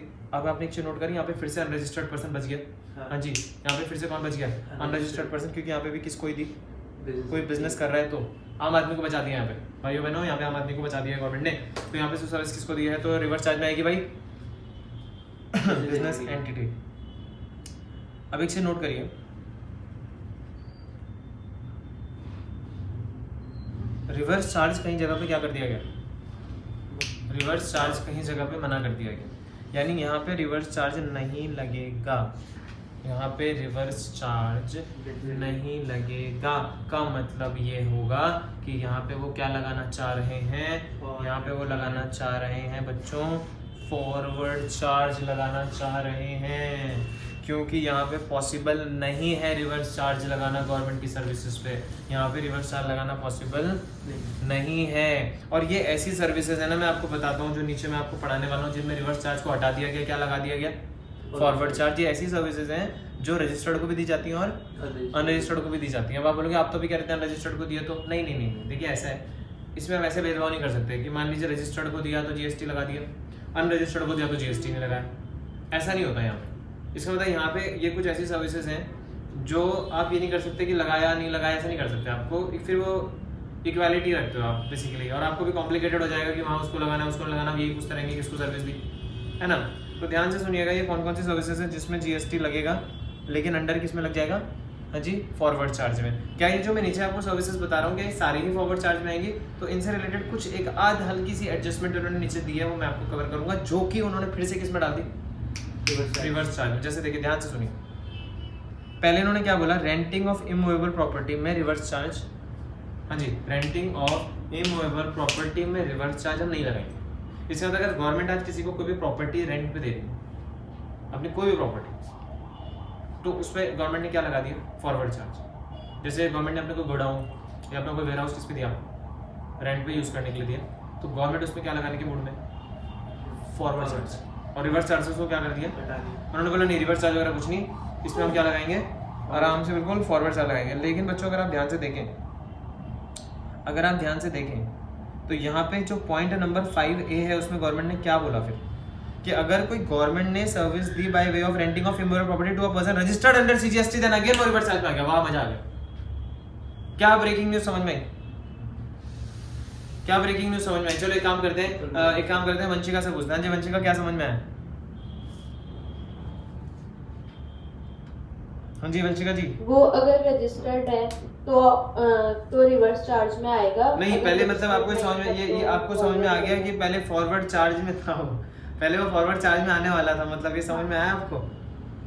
आया ना समझ में कि वो हाँ। पहले उसको फॉरवर्ड चार्ज में लाना चाह रहे थे बेसिकली, एक्सक्लूडिंग में लेके आ गए थे वो उसको, लेकिन अब उसमें से फॉरवर्ड चार्ज और रिवर्स चार्ज अब दो पार्ट हो गए। यानी अगर रजिस्टर्ड को दिया है तो किस में ही रहेगा? रिवर्स चार्ज में ही रहेगा। अब आपको लग रहा होगा यार गवर्नमेंट ने अनरजिस्टर्ड को सर्विस दी, एक मिनट, आपको लग रहा होगा गवर्नमेंट ने अनरजिस्टर्ड को सर्विस दी जैसे वो रेंटिंग की, तो क्या उसमें मतलब आपको लग रहा होगा माफ है और कितना है, तो उसके लिए हमें कहाँ जाना पड़ेगा? एग्जाम्पशन में जाना पड़ेगा। तो उसके लिए बच्चों जरा वेट करिएगा, उसके लिए जरा वेट करिएगा, एग्जाम्पशन में जाके देखते हैं कि क्या आम आदमी को दी गई कोई भी रेंटिंग की भी सर्विसेज माफ करी गई या नहीं करी गई। करी होगी तो लिखा होगा, नहीं करी होगी तो नहीं लिखा होगा। ये वाली जो सर्विसेज मैं आपको पॉइंट नंबर 2 में पढ़ाने वाला हूँ, ये भी आपकी जो सर्विसेज है ये भी किसके अंदर कवर की गई? Forward charge. किसमें? इसका शॉर्टकट क्या है? इसका शॉर्टकट है, यहाँ से याद करते हैं पी, ठीक है, पहला वाला पॉइंट दिख रहा है क्या? पहले वाले पॉइंट को पी लिख देते हैं और दूसरे वाले पॉइंट को क्या लिख देते हैं? एयरक्राफ्ट वाला ए और ट्रांसपोर्ट वाला टी, पैट हो गया। क्या हो गया भाई? PAT PAT PAT PAT PAT. तो यहाँ पे क्या आ गया देखिए जरा, पहली कौन सी सर्विस फॉरवर्ड चार्ज में आई? पी। पहली कौन सी सर्विस फॉरवर्ड चार्ज में आ गई? पी। ठीक है, आप बोलोगे क्या इसमें भी ट्विस्ट है क्या? नीचे इसको भी रिवर्स चार्ज में डाल दिया? नहीं, ये वाली तो आ ही नहीं सकती रिवर्स चार्ज में। हाँ भाई, ये वाली रिवर्स चार्ज में कभी भी नहीं आ सकती। जैसे आप सबको पता होगा पोस्ट ऑफिस की सर्विसेज, स्पीड पोस्ट कराया कभी कि नहीं? जब आप स्पीड पोस्ट कराते हो तो उसमें जीएसटी है मान लीजिए, और है, हाँ सच्चाई है कि है, वो माफ तो है नहीं। स्पीड पोस्ट की सर्विसेज कहीं पे मेगा एग्जाम्पशन में तो लिखा ही नहीं है स्पीड पोस्ट की सर्विसेज माफ है। तो अगर कोई भी डिपार्टमेंट ऑफ पोस्ट क्या कर रहे हैं, हाँ जी, अगर डिपार्टमेंट ऑफ पोस्ट क्या कर रहे हैं, अभी पूरा डिटेल में मेगा एग्जाम्पशन में दोबारा बताऊंगा। यानी गवर्नमेंट की तो ऐसी की तैसी कर रखी है, गवर्नमेंट ने ही, गवर्नमेंट की सर्विसेज की ऐसी तैसी गवर्नमेंट ने ही कर रखी है, रज्जियां उड़ा रखी है। अब यार सॉरी, तो यहाँ पे क्या लिखा हुआ है कि गवर्नमेंट ने अगर यहाँ पे कोई सर्विसेज आपको पोस्टल सर्विसेज दी, जैसे स्पीड पोस्ट की सर्विसेज आप देखेंगे तो गवर्नमेंट हमें देती है, तो स्पीड पोस्ट की सर्विसेज, या फिर ध्यान से speed post, express parcel post, life insurance and agency services, जो भी डिपार्टमेंट ऑफ पोस्ट दे रहा है, कौन दे रहा है ये सर्विस सारी? डिपार्टमेंट। प्लीज ध्यान दीजिएगा, डिपार्टमेंट ऑफ पोस्ट की speed post, express post, life insurance and agency service. एक बार फिर से बोलेंगे, डिपार्टमेंट ऑफ पोस्ट की कौन कौन सी सर्विस फॉरवर्ड चार्ज में? अब अभी एक मिनट, हेलो, ऐसे लग रहा होगा क्या कुछ माफ है, क्या कुछ माफ है? उसके लिए कहाँ जाना पड़ेगा? Mega exemption. पूरा डिटेल में ना इसको दोबारा रिपीट करूंगा, मेगा एग्जाम्पशन में फिर आ रहे हैं और वहां समझेंगे माफ है भी कुछ। जैसे मैं बार बार बोल रहा हूँ, आम आदमी को बचाना है, आम आदमी को बचाना है, तो देखते हैं आम आदमी को कहाँ बचाया। वैसे आपको क्या लगता है स्पीड पोस्ट में आम आदमी को बचाया होगा? वैसे आपको क्या लगता है स्पीड पोस्ट में आम आदमी को बचाया होगा? तो आंसर है कि नहीं, स्पीड पोस्ट में नहीं बचा सकते आप, क्योंकि स्पीड पोस्ट में कितने लोग आ रहे हैं, कभी रजिस्टर्ड आ रहे हैं, कभी अनरजिस्टर्ड आ रहे हैं, किसको बचाए? पता करते रहे। हाँ भाई रजिस्टर्ड वाले उस लाइन में, हाँ भाई अनरजिस्टर्ड वाले इस लाइन में, बड़ी दिक्कत हो जाएगी। इसका मतलब आप यहाँ पे आइडेंटिफाई नहीं कर पाओगे कि रजिस्टर्ड है कि अनरजिस्टर्ड है। स्पीड पोस्ट कराने तो दुनिया भर के लोग आते रहते हैं। तो मैं आपको, चलो कोई बात नहीं, आप टेंशन मत लीजिए, आप बोल रहे हो बार बार आम आदमी को बचाया, आदमी को बचाएगा। हाँ जी, अभी हमने थोड़ी देर पहले पढ़ा था कि जो भी गवर्नमेंट की जो भी सर्विसेज है वो किसमें है? हमारी रिवर्स चार्ज में। कौन कौन सी सर्विसेज गवर्नमेंट ने रिवर्स चार्ज से हटाई थी? नंबर 1 कौन सी हटाई थी? अभी renting of immovable property. Renting of immovable property कौन सी वाली हटाई थी? रेंटिंग ऑफ इमूवेबल प्रॉपर्टी वाली हटाई थी। यानी वो किसमें डालना चाह रही थी गवर्नमेंट? फॉरवर्ड चार्ज में। लेकिन बाद में गवर्नमेंट ने 5A लाके क्या कर दिया, उन्होंने बोला कि अगर रेंटिंग की सर्विस किसको दी गई है, अगर रेंटिंग की सर्विस किसको दी गई है, अगर रेंटिंग की सर्विस दी गई है टू अ पर्सन रजिस्टर्ड, यानी अगर कोई व्यक्ति किसमें रजिस्टर्ड है, जीएसटी में रजिस्टर्ड है, उसको दी गई है रेंटिंग की सर्विस, तो वो रिवर्स चार्ज में वापस आ गई। पहले फॉरवर्ड चार्ज में ला रहे थे उसे, बाद में उसे रजिस्टर्ड वालों के लिए कहाँ रख दिया? रिवर्स चार्ज में। अब कई बच्चे कह रहे होंगे यार अगर अनरजिस्टर्ड को दिए है तो आप मतलब उसमें बोल रहे हो कि फॉरवर्ड चार्ज लगेगा। तो मैं आपको अभी बता रहा हूँ, थोड़ी देर में जस्ट मैं आपको भी मेगा एग्जाम्पशन में लेके जाना हूँ, मतलब जाने वाला हूँ, और आपको वहाँ पे जाके बताऊंगा कि क्या क्या गवर्नमेंट ने आम आदमी को रियायतें दी हैं, और क्या आम आदमी को अगर गवर्नमेंट ने सर्विस दी है तो क्या वो रेंटिंग की है जैसे, तो क्या वो टैक्सेबल हो जाएगी फॉरवर्ड चार्ज में, या वो कुछ अमाउंट तक माफ है, जैसे 5000 रुपये या कोई लिमिट है क्या हमारे पास, तो बाद में देखते हैं। ठीक है, उससे पहले अपने क्या समझ रहे थे कि इन्होंने फॉरवर्ड चार्ज में किस किस को लेके आ रहे थे। सबसे पहले फिर से बताएंगे जरा, फॉरवर्ड चार्ज में किसको लेके आ रहे थे? आप बोलोगे आप तो रिवर्स चार्ज पढ़ा रहे थे। अरे रिवर्स चार्ज में एक्सक्लूडिंग कर दिया ना इन्हें, क्या कर दिया इन्हें? एक्सक्लूडिंग। तो पहले किसको हटा रहे थे? इमूवेबल प्रॉपर्टी को हटा रहे थे, लेकिन वापसी रिवर्स चार्ज में किसके लिए लेके गए? नहीं, वापसी किसके लिए? सिर्फ रजिस्टर्ड वालों, 5A में रजिस्टर्ड वालों के लिए। लेकिन अब बचा कौन? अब अनरजिस्टर्ड के लिए क्या आप बोलोगे, अरे यार उनको तो माफ करो, उनके लिए क्या तुम जीएसटी लगा रहे हो। अब तक जैसे एडवोकेट में माफ कर रहे थे और उसमें माफ कर रहे थे, तो देखते हैं आगे लिमिट वगैरह कहाँ पे, एग्जेम्पशन में जाके देखते हैं। दूसरा मैं आपको बता रहा था कि कुछ सर्विसेज हैं जो कि आपकी अगेन यहाँ पे रिवर्स चार्ज से हटा दी गई, जैसे कि डिपार्टमेंट ऑफ पोस्ट के द्वारा दी गई सर्विस। जैसे अगर आज मैं स्पीड पोस्ट कराना चाहता हूँ तो मुझे कौन सर्विस दे रहा है वहाँ से, डिपार्टमेंट ऑफ पोस्ट, तो वो जीएसटी लगा देगा कौन से चार्ज में, फॉरवर्ड चार्ज में, यानी वो डिपार्टमेंट खुद ही क्या लगा देगा उस पर, जीएसटी लगा देगा। क्योंकि ऐसा होता है पोस्टल सर्विसेज हमें अनरजिस्टर्ड को भी देते हैं और रजिस्टर्ड को भी देते हैं, तो वहाँ पे डिस्टिंक्शन करना बेकार हो जाता है कि रजिस्टर्ड कौन है अनरजिस्टर्ड कौन है, तो वहाँ पे आपको सब पे लगा दिया आपने। अगेन एक सवाल, हेलो अगेन एक सवाल, क्या इसमें पोस्ट ऑफिस की, इसके लिए आप ना हमेशा पी याद रखोगे, पोस्टल सर्विसेज के लिए क्या याद रखोगे, पी। तो मैं आपको बाद में बताऊंगा क्या पी के लिए, क्या पी के लिए कुछ अनरजिस्टर्ड के लिए माफ है या नहीं है, ठीक है। कहाँ पे एग्जामिशन में याद रखना पी वर्ड बता रहा हूँ। स्पीड पोस्ट की सर्विस देखो, पोस्टल ऑफिस वाले कौन कौन सी सर्विस देते हैं, पोस्टल डिपार्टमेंट वाले, speed post, express parcel post, life insurance and agency services. यानी डिपार्टमेंट ऑफ पोस्ट की कौन कौन सी सर्विसेज याद रखनी, जल्दी से बोलेंगे एक बार। जिनमें फॉरवर्ड चार्ज है, जिनमें फॉरवर्ड चार्ज है कौन कौन सी है, speed post, express parcel post, life insurance and agency services. आगे मैं एग्जामिशन में जाऊंगा और एग्जामिशन में फिर इसके बारे में डिटेल बात करूंगा। एक एग्जांपल दे देता हूँ क्या डिटेल बात होगी। आपने देखा जो रजिस्टर्ड पोस्ट होती है, स्पीड पोस्ट नहीं होती, कौन सी होती है, रजिस्टर्ड पोस्ट। तो रजिस्टर्ड पोस्ट का क्या होगा, तो मैं बाद में बताऊंगा। रजिस्टर्ड पोस्ट पे जीएसटी नहीं है, रजिस्टर्ड पोस्ट पे जीएसटी ही नहीं है, सिर्फ इन्हीं सर्विसेज पे है। कौन सी सर्विसेज पे है, सिर्फ इन्हीं सर्विसेज पे। कौन कौन सी, speed post, express parcel post, life insurance और कोई भी एजेंसी सर्विसेज। एजेंसी सर्विसेज वगैरह सब डिटेल में बताऊंगा। जैसे कई बार डिपार्टमेंट ऑफ पोस्ट क्या भी करता है, आपके इलेक्ट्रिसिटी बिल कलेक्शन वगैरह का काम करता है, ठीक है, तो वो भी आपका एजेंसी सर्विसेज में आता है। दूसरी बात ये फॉरवर्ड चार्ज में आ गया, आगे एग्जामिशन से लिंक करेंगे। दूसरी चीज यहाँ पे प्लीज याद रखिएगा, पी तो हो गया, अब पी के बाद क्या है, ए। पी के बाद क्या है, ए में आपको याद रखना है कि एयरक्राफ्ट और वेसल से रिलेटेड, जैसे वेसल होता है आपका शिप वगैरह और एयरक्राफ्ट। देखो तेज कर रहे हैं क्योंकि रिवीजन चल रहा है, आप ये मत कहना आराम आराम से पढ़ाएं इसको, ऐसा नहीं हो सकता। तो एयरक्राफ्ट और बट इंपॉर्टेंट बातें हो रही है पेपर के लिए, बहुत ही स्कोरिंग है ये चीजें और आपको एकदम तेज हिसाब से स्कोर रखना है। एयरक्राफ्ट और वेसल की कोई भी सर्विसेज अगर दी गई इनसाइड और outside the presidents of a port, जो पोर्ट होता है ना हमारा, जैसे शिप का पोर्ट हो गया, एयरपोर्ट हो गया है ना, तो वहाँ पे अगर उधर कोई भी सर्विसेज किसने दी, गवर्नमेंट ने, किसने दी, गवर्नमेंट ने दी। कहाँ पे दी, इनसाइड और outside the presidents of a port, तो वो भी क्या कर दी गई, माफ कर दी गई। जैसे बहुत सारी सर्विसेज, हेलो बहुत सारी सर्विसेज होती है, जैसे हैंगर वगैरह की सर्विसेज होती हैं और वहाँ पे कुछ आपका सामान रखने के लिए, स्टोरेज के लिए भी सर्विसेज दी जाती है बाय गवर्नमेंट, ठीक है, पोर्ट्स में। तो इनसाइड द प्रेसिडेंट्स अगर दी जा रही है, या आउटसाइड द प्रेसिडेंट्स अगर दी जा रही है, तो क्या बोलती है कि ये वाली सर्विसेज। अब इसकी डिटेल भी कहाँ पे है, मेगा एग्जामिशन में थोड़ा सा बात कर ली। और तीसरा होता है बच्चों, अगर आपने कोई भी गुड्स और पैसेंजर की सर्विस दी गवर्नमेंट ने, तो वो भी किस में जाएगी, फॉरवर्ड चार्ज में जाएगी, क्योंकि यहाँ पे भी रजिस्टर्ड भी होंगे तो साथ में कौन भी होंगे, अनरजिस्टर्ड। वापस दिमाग में आ रहा होगा अनरजिस्टर्ड के लिए क्या रूल है, बाद में बात करेंगे। इसका शॉर्टकट याद रखिएगा टी। तो बताइए अभी हमने क्या पढ़ा, पैट। क्या पढ़ा अभी हमने, पैट से क्या मतलब, पी से पोस्टल ऑफिस की, पोस्टल डिपार्टमेंट सर्विसेज, जिसमें कि speed post, express parcel post, agency services थी, अरे हाँ लाइफ इंश्योरेंस सर्विसेज। और दूसरा हमने पढ़ा ए में हमने पढ़ा एयरक्राफ्ट और वेसल की सर्विसेज जो गवर्नमेंट देती है इनसाइड और outside the presidents of the port. और यहाँ पे अगला टी से क्या है, ट्रांसपोर्टेशन ऑफ गुड्स। और लेकिन बच्चों मैं आपको ये आगे फिर से मेगा एग्जामिशन में लेके जाने वाला हूँ, गुड्स एंड पैसेंजर की सर्विस में आपको यहीं से वहाँ लिंक कर दूंगा सारी, और आपको ये भी पता चल जाएगा कि कौन कौन सी ऐसी गुड्स की ट्रांसपोर्टेशन और कौन कौन सी ऐसी सर्विसेज की, पैसेंजर की सॉरी ट्रांसपोर्टेशन है जो माप भी है, जो माप भी है। तो पहले तो आपको याद रखना है कि पैट किस में आता है, फॉरवर्ड चार्ज में। यहाँ हमने सिर्फ क्या पढ़ा, जल्दी बोलेंगे, यहाँ पे हमने सिर्फ क्या पढ़ा कि पैट फॉरवर्ड चार्ज में कवर किया जाता है, बस। पी से क्या था, ए से क्या था, टी से क्या था, आप देख लीजिएगा इसको, ठीक है।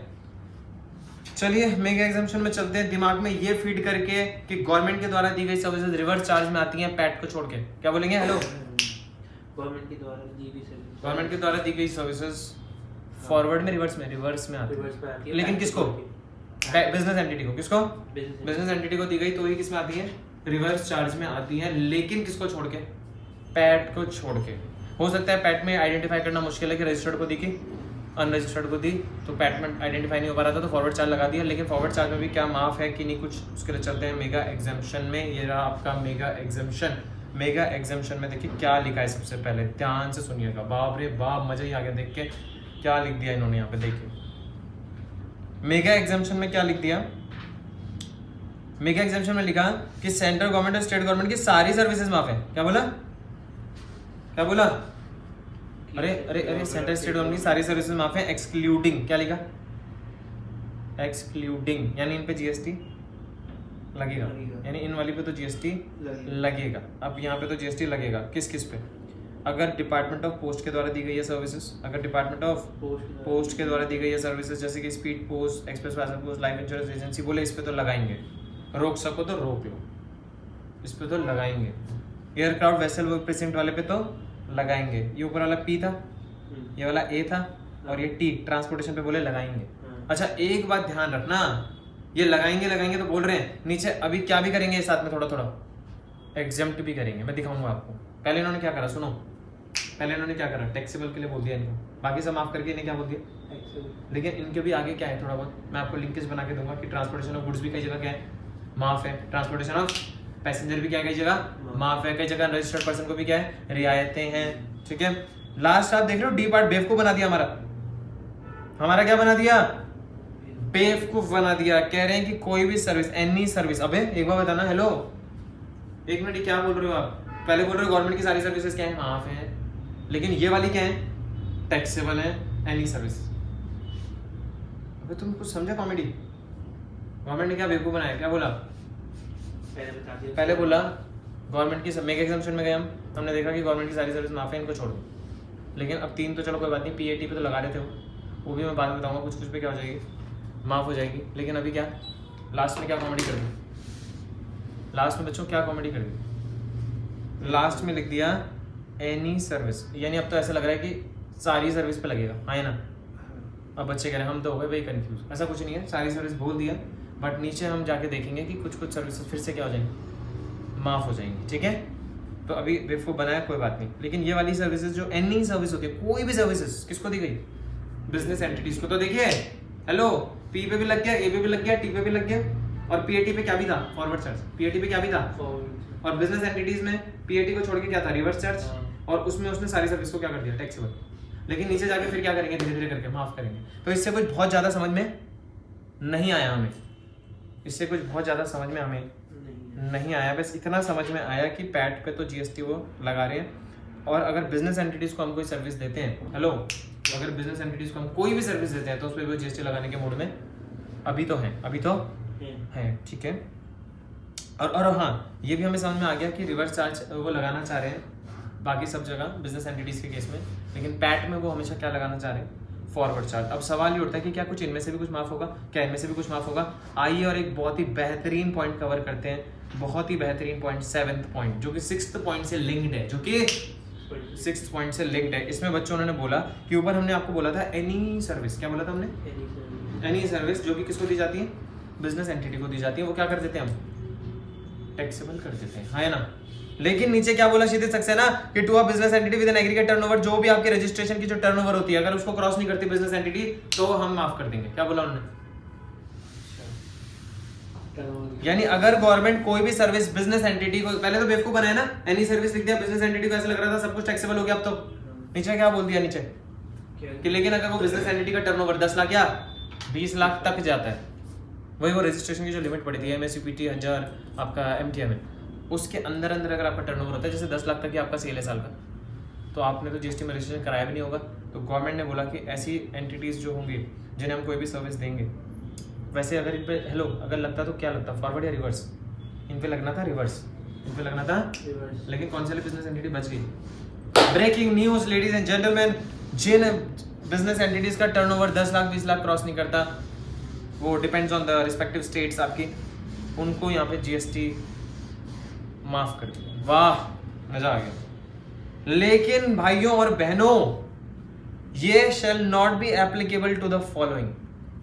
ओहो, यानी मेरे भाई सुनो, मान लो कोई बिजनेस एंटिटी है जिसका टर्नओवर कितने से कम है, 10 लाख से कम, या मान लो कोई बिजनेस एंटिटी है जिसका टर्नओवर कितने से कम है, 20 लाख से कम है, लेकिन वो इनमें आती है एबीसी में। किस में आती है, अब बोल गए एबीसी क्या है, अबे एबीसी पैट था हमारा, कौन था, पैट, जिसमें क्या लगता था, फॉरवर्ड चार्ज लगता था, वो अभी भी टैक्सेबल हो जाएगी। आपके दिमाग में फिर सवाल आ रहा होगा, यार ये पैट हमेशा टैक्सेबल होता है क्या? तो भाई नीचे ट्रांसपोर्टेशन ऑफ गुड्स और पैसेंजर कराऊंगा थोड़ी देर में, उस ट्रांसपोर्टेशन ऑफ गुड्स और पैसेंजर में भी कुछ माफ। आपके दिमाग में सवाल होगा, पोस्टल वाली सारी टैक्सेबल होती है क्या? तो पोस्टल की भी कुछ क्या है, माफ है। भाई समझ रहे हो कि नहीं, यानी आपके दिमाग में बहुत सारे सवाल उठ रहे होंगे कि क्या पैट पूरा ही टैक्सेबल होता है फॉरवर्ड चार्ज में, तो उसका आंसर है कि पैट में भी कुछ ना कुछ माफ करेंगे। देखते हैं आगे, वेट एंड वॉच।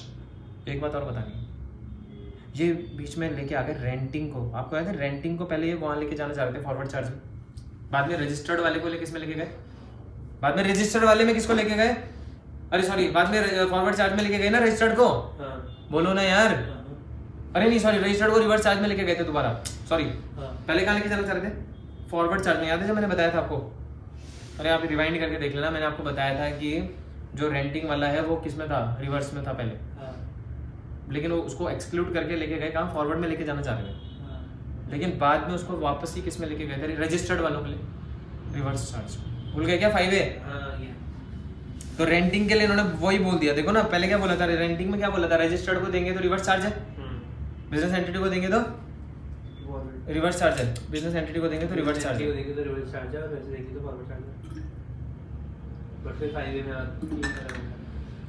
मैं 5A की बात कर रहा हूँ। 5A में ये बोला था ना कि बिजनेस एंटिटी को देंगे तो क्या है, रिवर्स चार्ज। लेकिन अब बिजनेस एंटिटी के लिए क्या बोल दिया कि 10 लाख का टर्नओवर यहाँ नहीं देखा जाएगा, 10 लाख का टर्नओवर यहाँ नहीं देखा जाएगा। यानी 10 लाख की जो कंडीशन और 20 लाख की जो एग्जम्पशन की कंडीशन है वो किस में नहीं चलेगी, रेंटिंग में नहीं चलेगी भाइयों और बहनों। इसका मतलब बिजनेस एंटिटी रेंटिंग में 10 लाख और 20 लाख के टर्नओवर में अगर नहीं भी फॉल होती तो भी लिमिट नहीं देखनी इसमें। यानी रेंटिंग ऑफ इमूवेबल प्रॉपर्टी में ये जो ऊपर हमने पढ़ा entry number 7 is not applicable.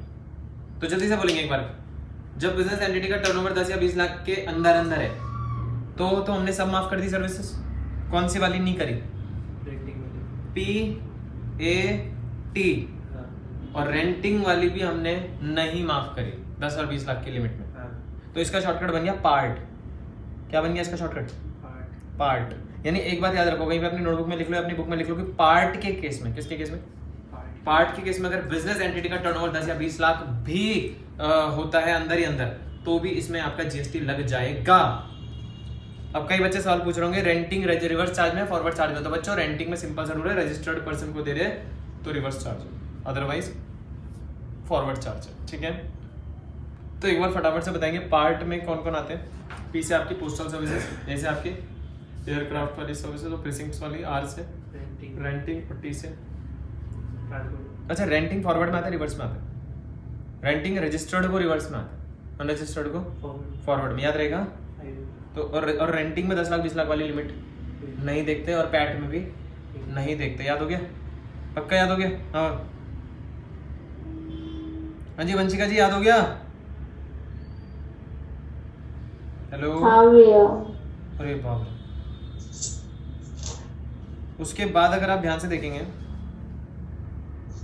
Government to government service पूरी माफ है, गवर्नमेंट टू गवर्नमेंट सर्विसेज पूरी माफ है। अगर कोई गवर्नमेंट दूसरी गवर्नमेंट को सर्विस दे रही है, कोई भी सर्विस दे रही है, कोई भी irrespective of the amount, irrespective of the turnover, पूरी क्या है, माफ। लेकिन ये 6A-B-C में एप्लीकेबल नहीं है, लेकिन ये 6A यानी कि ABC क्या है, अगेन पैट। यानी पैट पे फिर भी ये वाला रूल भी नहीं लगेगा, देख रहे हो आप। चलिए नेक्स्ट 9 पॉइंट, वेरी इंपॉर्टेंट।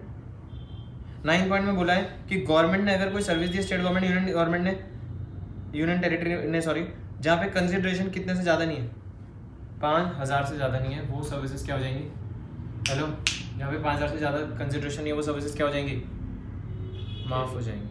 यानी आपने नीचे नोट करी, कोई भी सर्विस कितने रुपए तक तो माफ़ होगी, कोई भी सर्विस कितने रुपए तक तो माफ़ होगी, 5000 तक माफ़ होगी, कोई भी सर्विसेज 5000 तक माफ़ होगी। ठीक है, लेकिन ये 5000 की लिमिट किस में नहीं मिलेगी फिर से,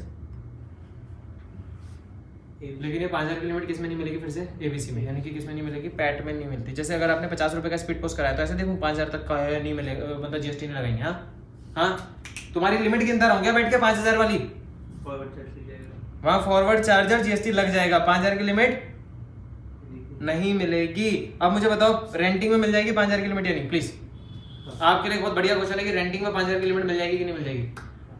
हाँ वंशिका जी आप बताइए, रेंटिंग में 5000 की लिमिट मिल जाएगी कि नहीं मिल जाएगी। वंशिका जी रेंटिंग में 5000 की लिमिट मिल जाएगी कि नहीं मिल जाएगी। पैट में तो नहीं मिलेगी ना 5000 की लिमिट, पैट में तो नहीं मिलेगी ना, क्या क्या नहीं। क्या ऐसे लिखा है पार्ट में नहीं मिलेगी या पैट में नहीं मिलेगी? पैट में नहीं मिलेगी। ठीक है, मैं इसका रिवीजन करा दूंगा आपको ना, मतलब एक बार मैं पूरा समराइज कर दूंगा सारा पढ़ाने के बाद, लेकिन आपको याद रखना यहाँ पे आर कवर्ड 5000 में रहेगा। किस में रहेगा? 5000 में, यानी पैट पे तो नहीं मिलेगा 5000, पर रेंटिंग पे मिलेगा। याद रखोगे क्या? आर को अलग कर देना यहाँ पे से, आर को दिमाग में रखना, 5000 तक माफ है आर। और गवर्नमेंट की कोई भी सर्विसेज बाकी कितने तक की माफ होती है? 5000 की। आप बोलोगे यार बड़ा कंफ्यूजन सा हो रहा है, मैं समझाता हूँ। आपको याद है कि हमने बात करी थी कि अगर बिजनेस एंटिटी का टर्नओवर 10 लाख और 20 लाख से क्रॉस कर गया तो जीएसटी लगता है। हाँ वंशिका, अगर आपका बिजनेस एंटिटी का टर्नओवर 10 या 20 लाख से ऊपर किया तो क्या लगता है? जीएसटी लगता है। जीएसटी। तो लेकिन वहां भी अगर 5000 तक की सर्विस है तो माफ है, समझे क्या आप? मतलब जहां पे आपका जीएसटी लग रहा था वहां पे भी 5000 तक की सर्विस पे आपको जीएसटी नहीं है। और कहाँ लग रहा था भैया? कहाँ लग रहा था?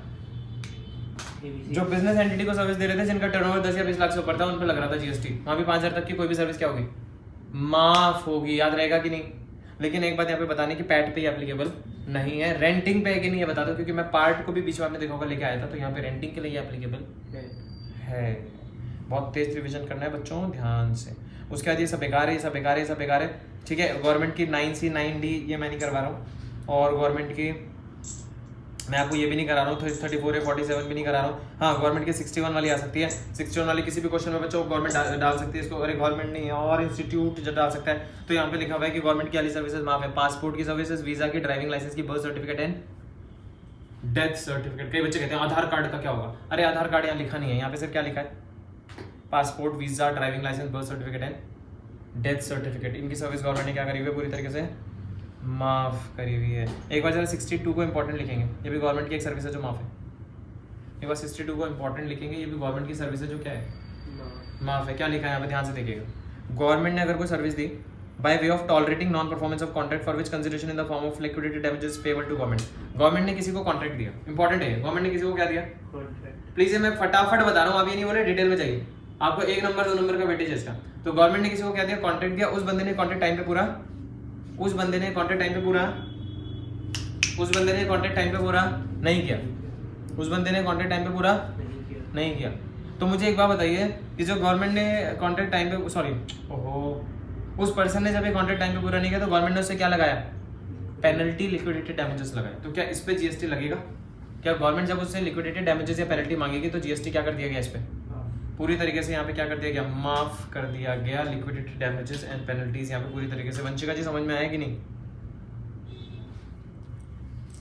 वंशिका जी हाँ भैया।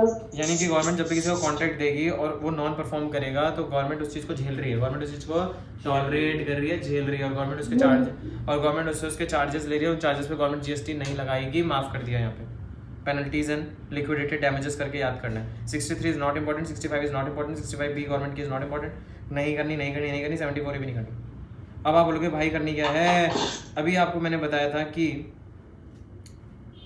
मैंने आपको भी बताया था डिपार्टमेंट ऑफ पोस्ट की सर्विसेज। क्या पढ़ा था अभी हमने? डिपार्टमेंट ऑफ पढ़ा था ना, पोस्टल सर्विसेज। बोलिए।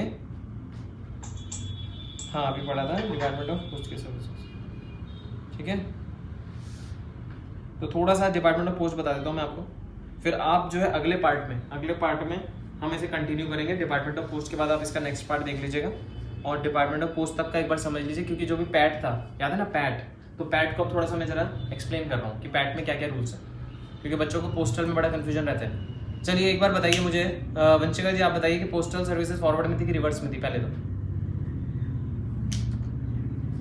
फॉरवर्ड। दूसरी बात ये बताइए कि क्या ये बिजनेस एंटिटी को अगर दी जाती है पैट वाली सर्विसेज, पी वाली जो सर्विसेज है, क्या वो आपकी बिजनेस एंटिटीज का अगर टर्नओवर 10 या 20 लाख के अंदर है तो ये एप्लीकेबल है उनके लिए माफ में?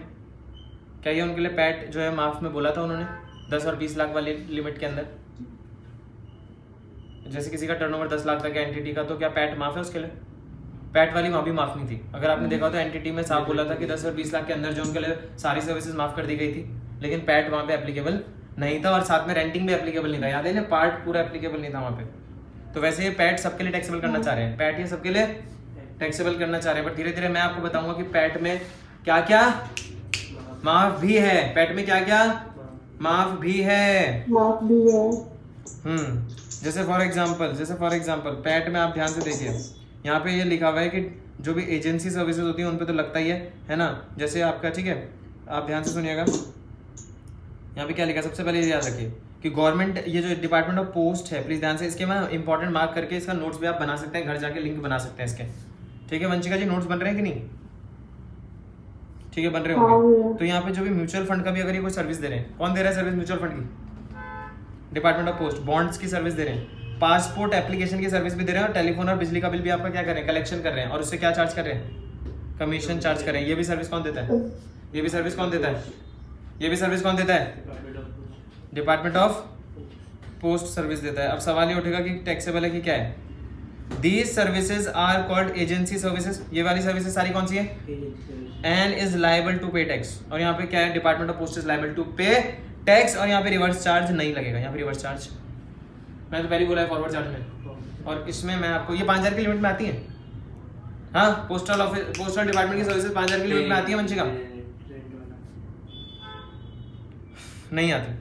तो डिपार्टमेंट ऑफ पोस्ट अब यहाँ पे नॉट लायबल टू टैक्स, ये वाली पढ़ लो।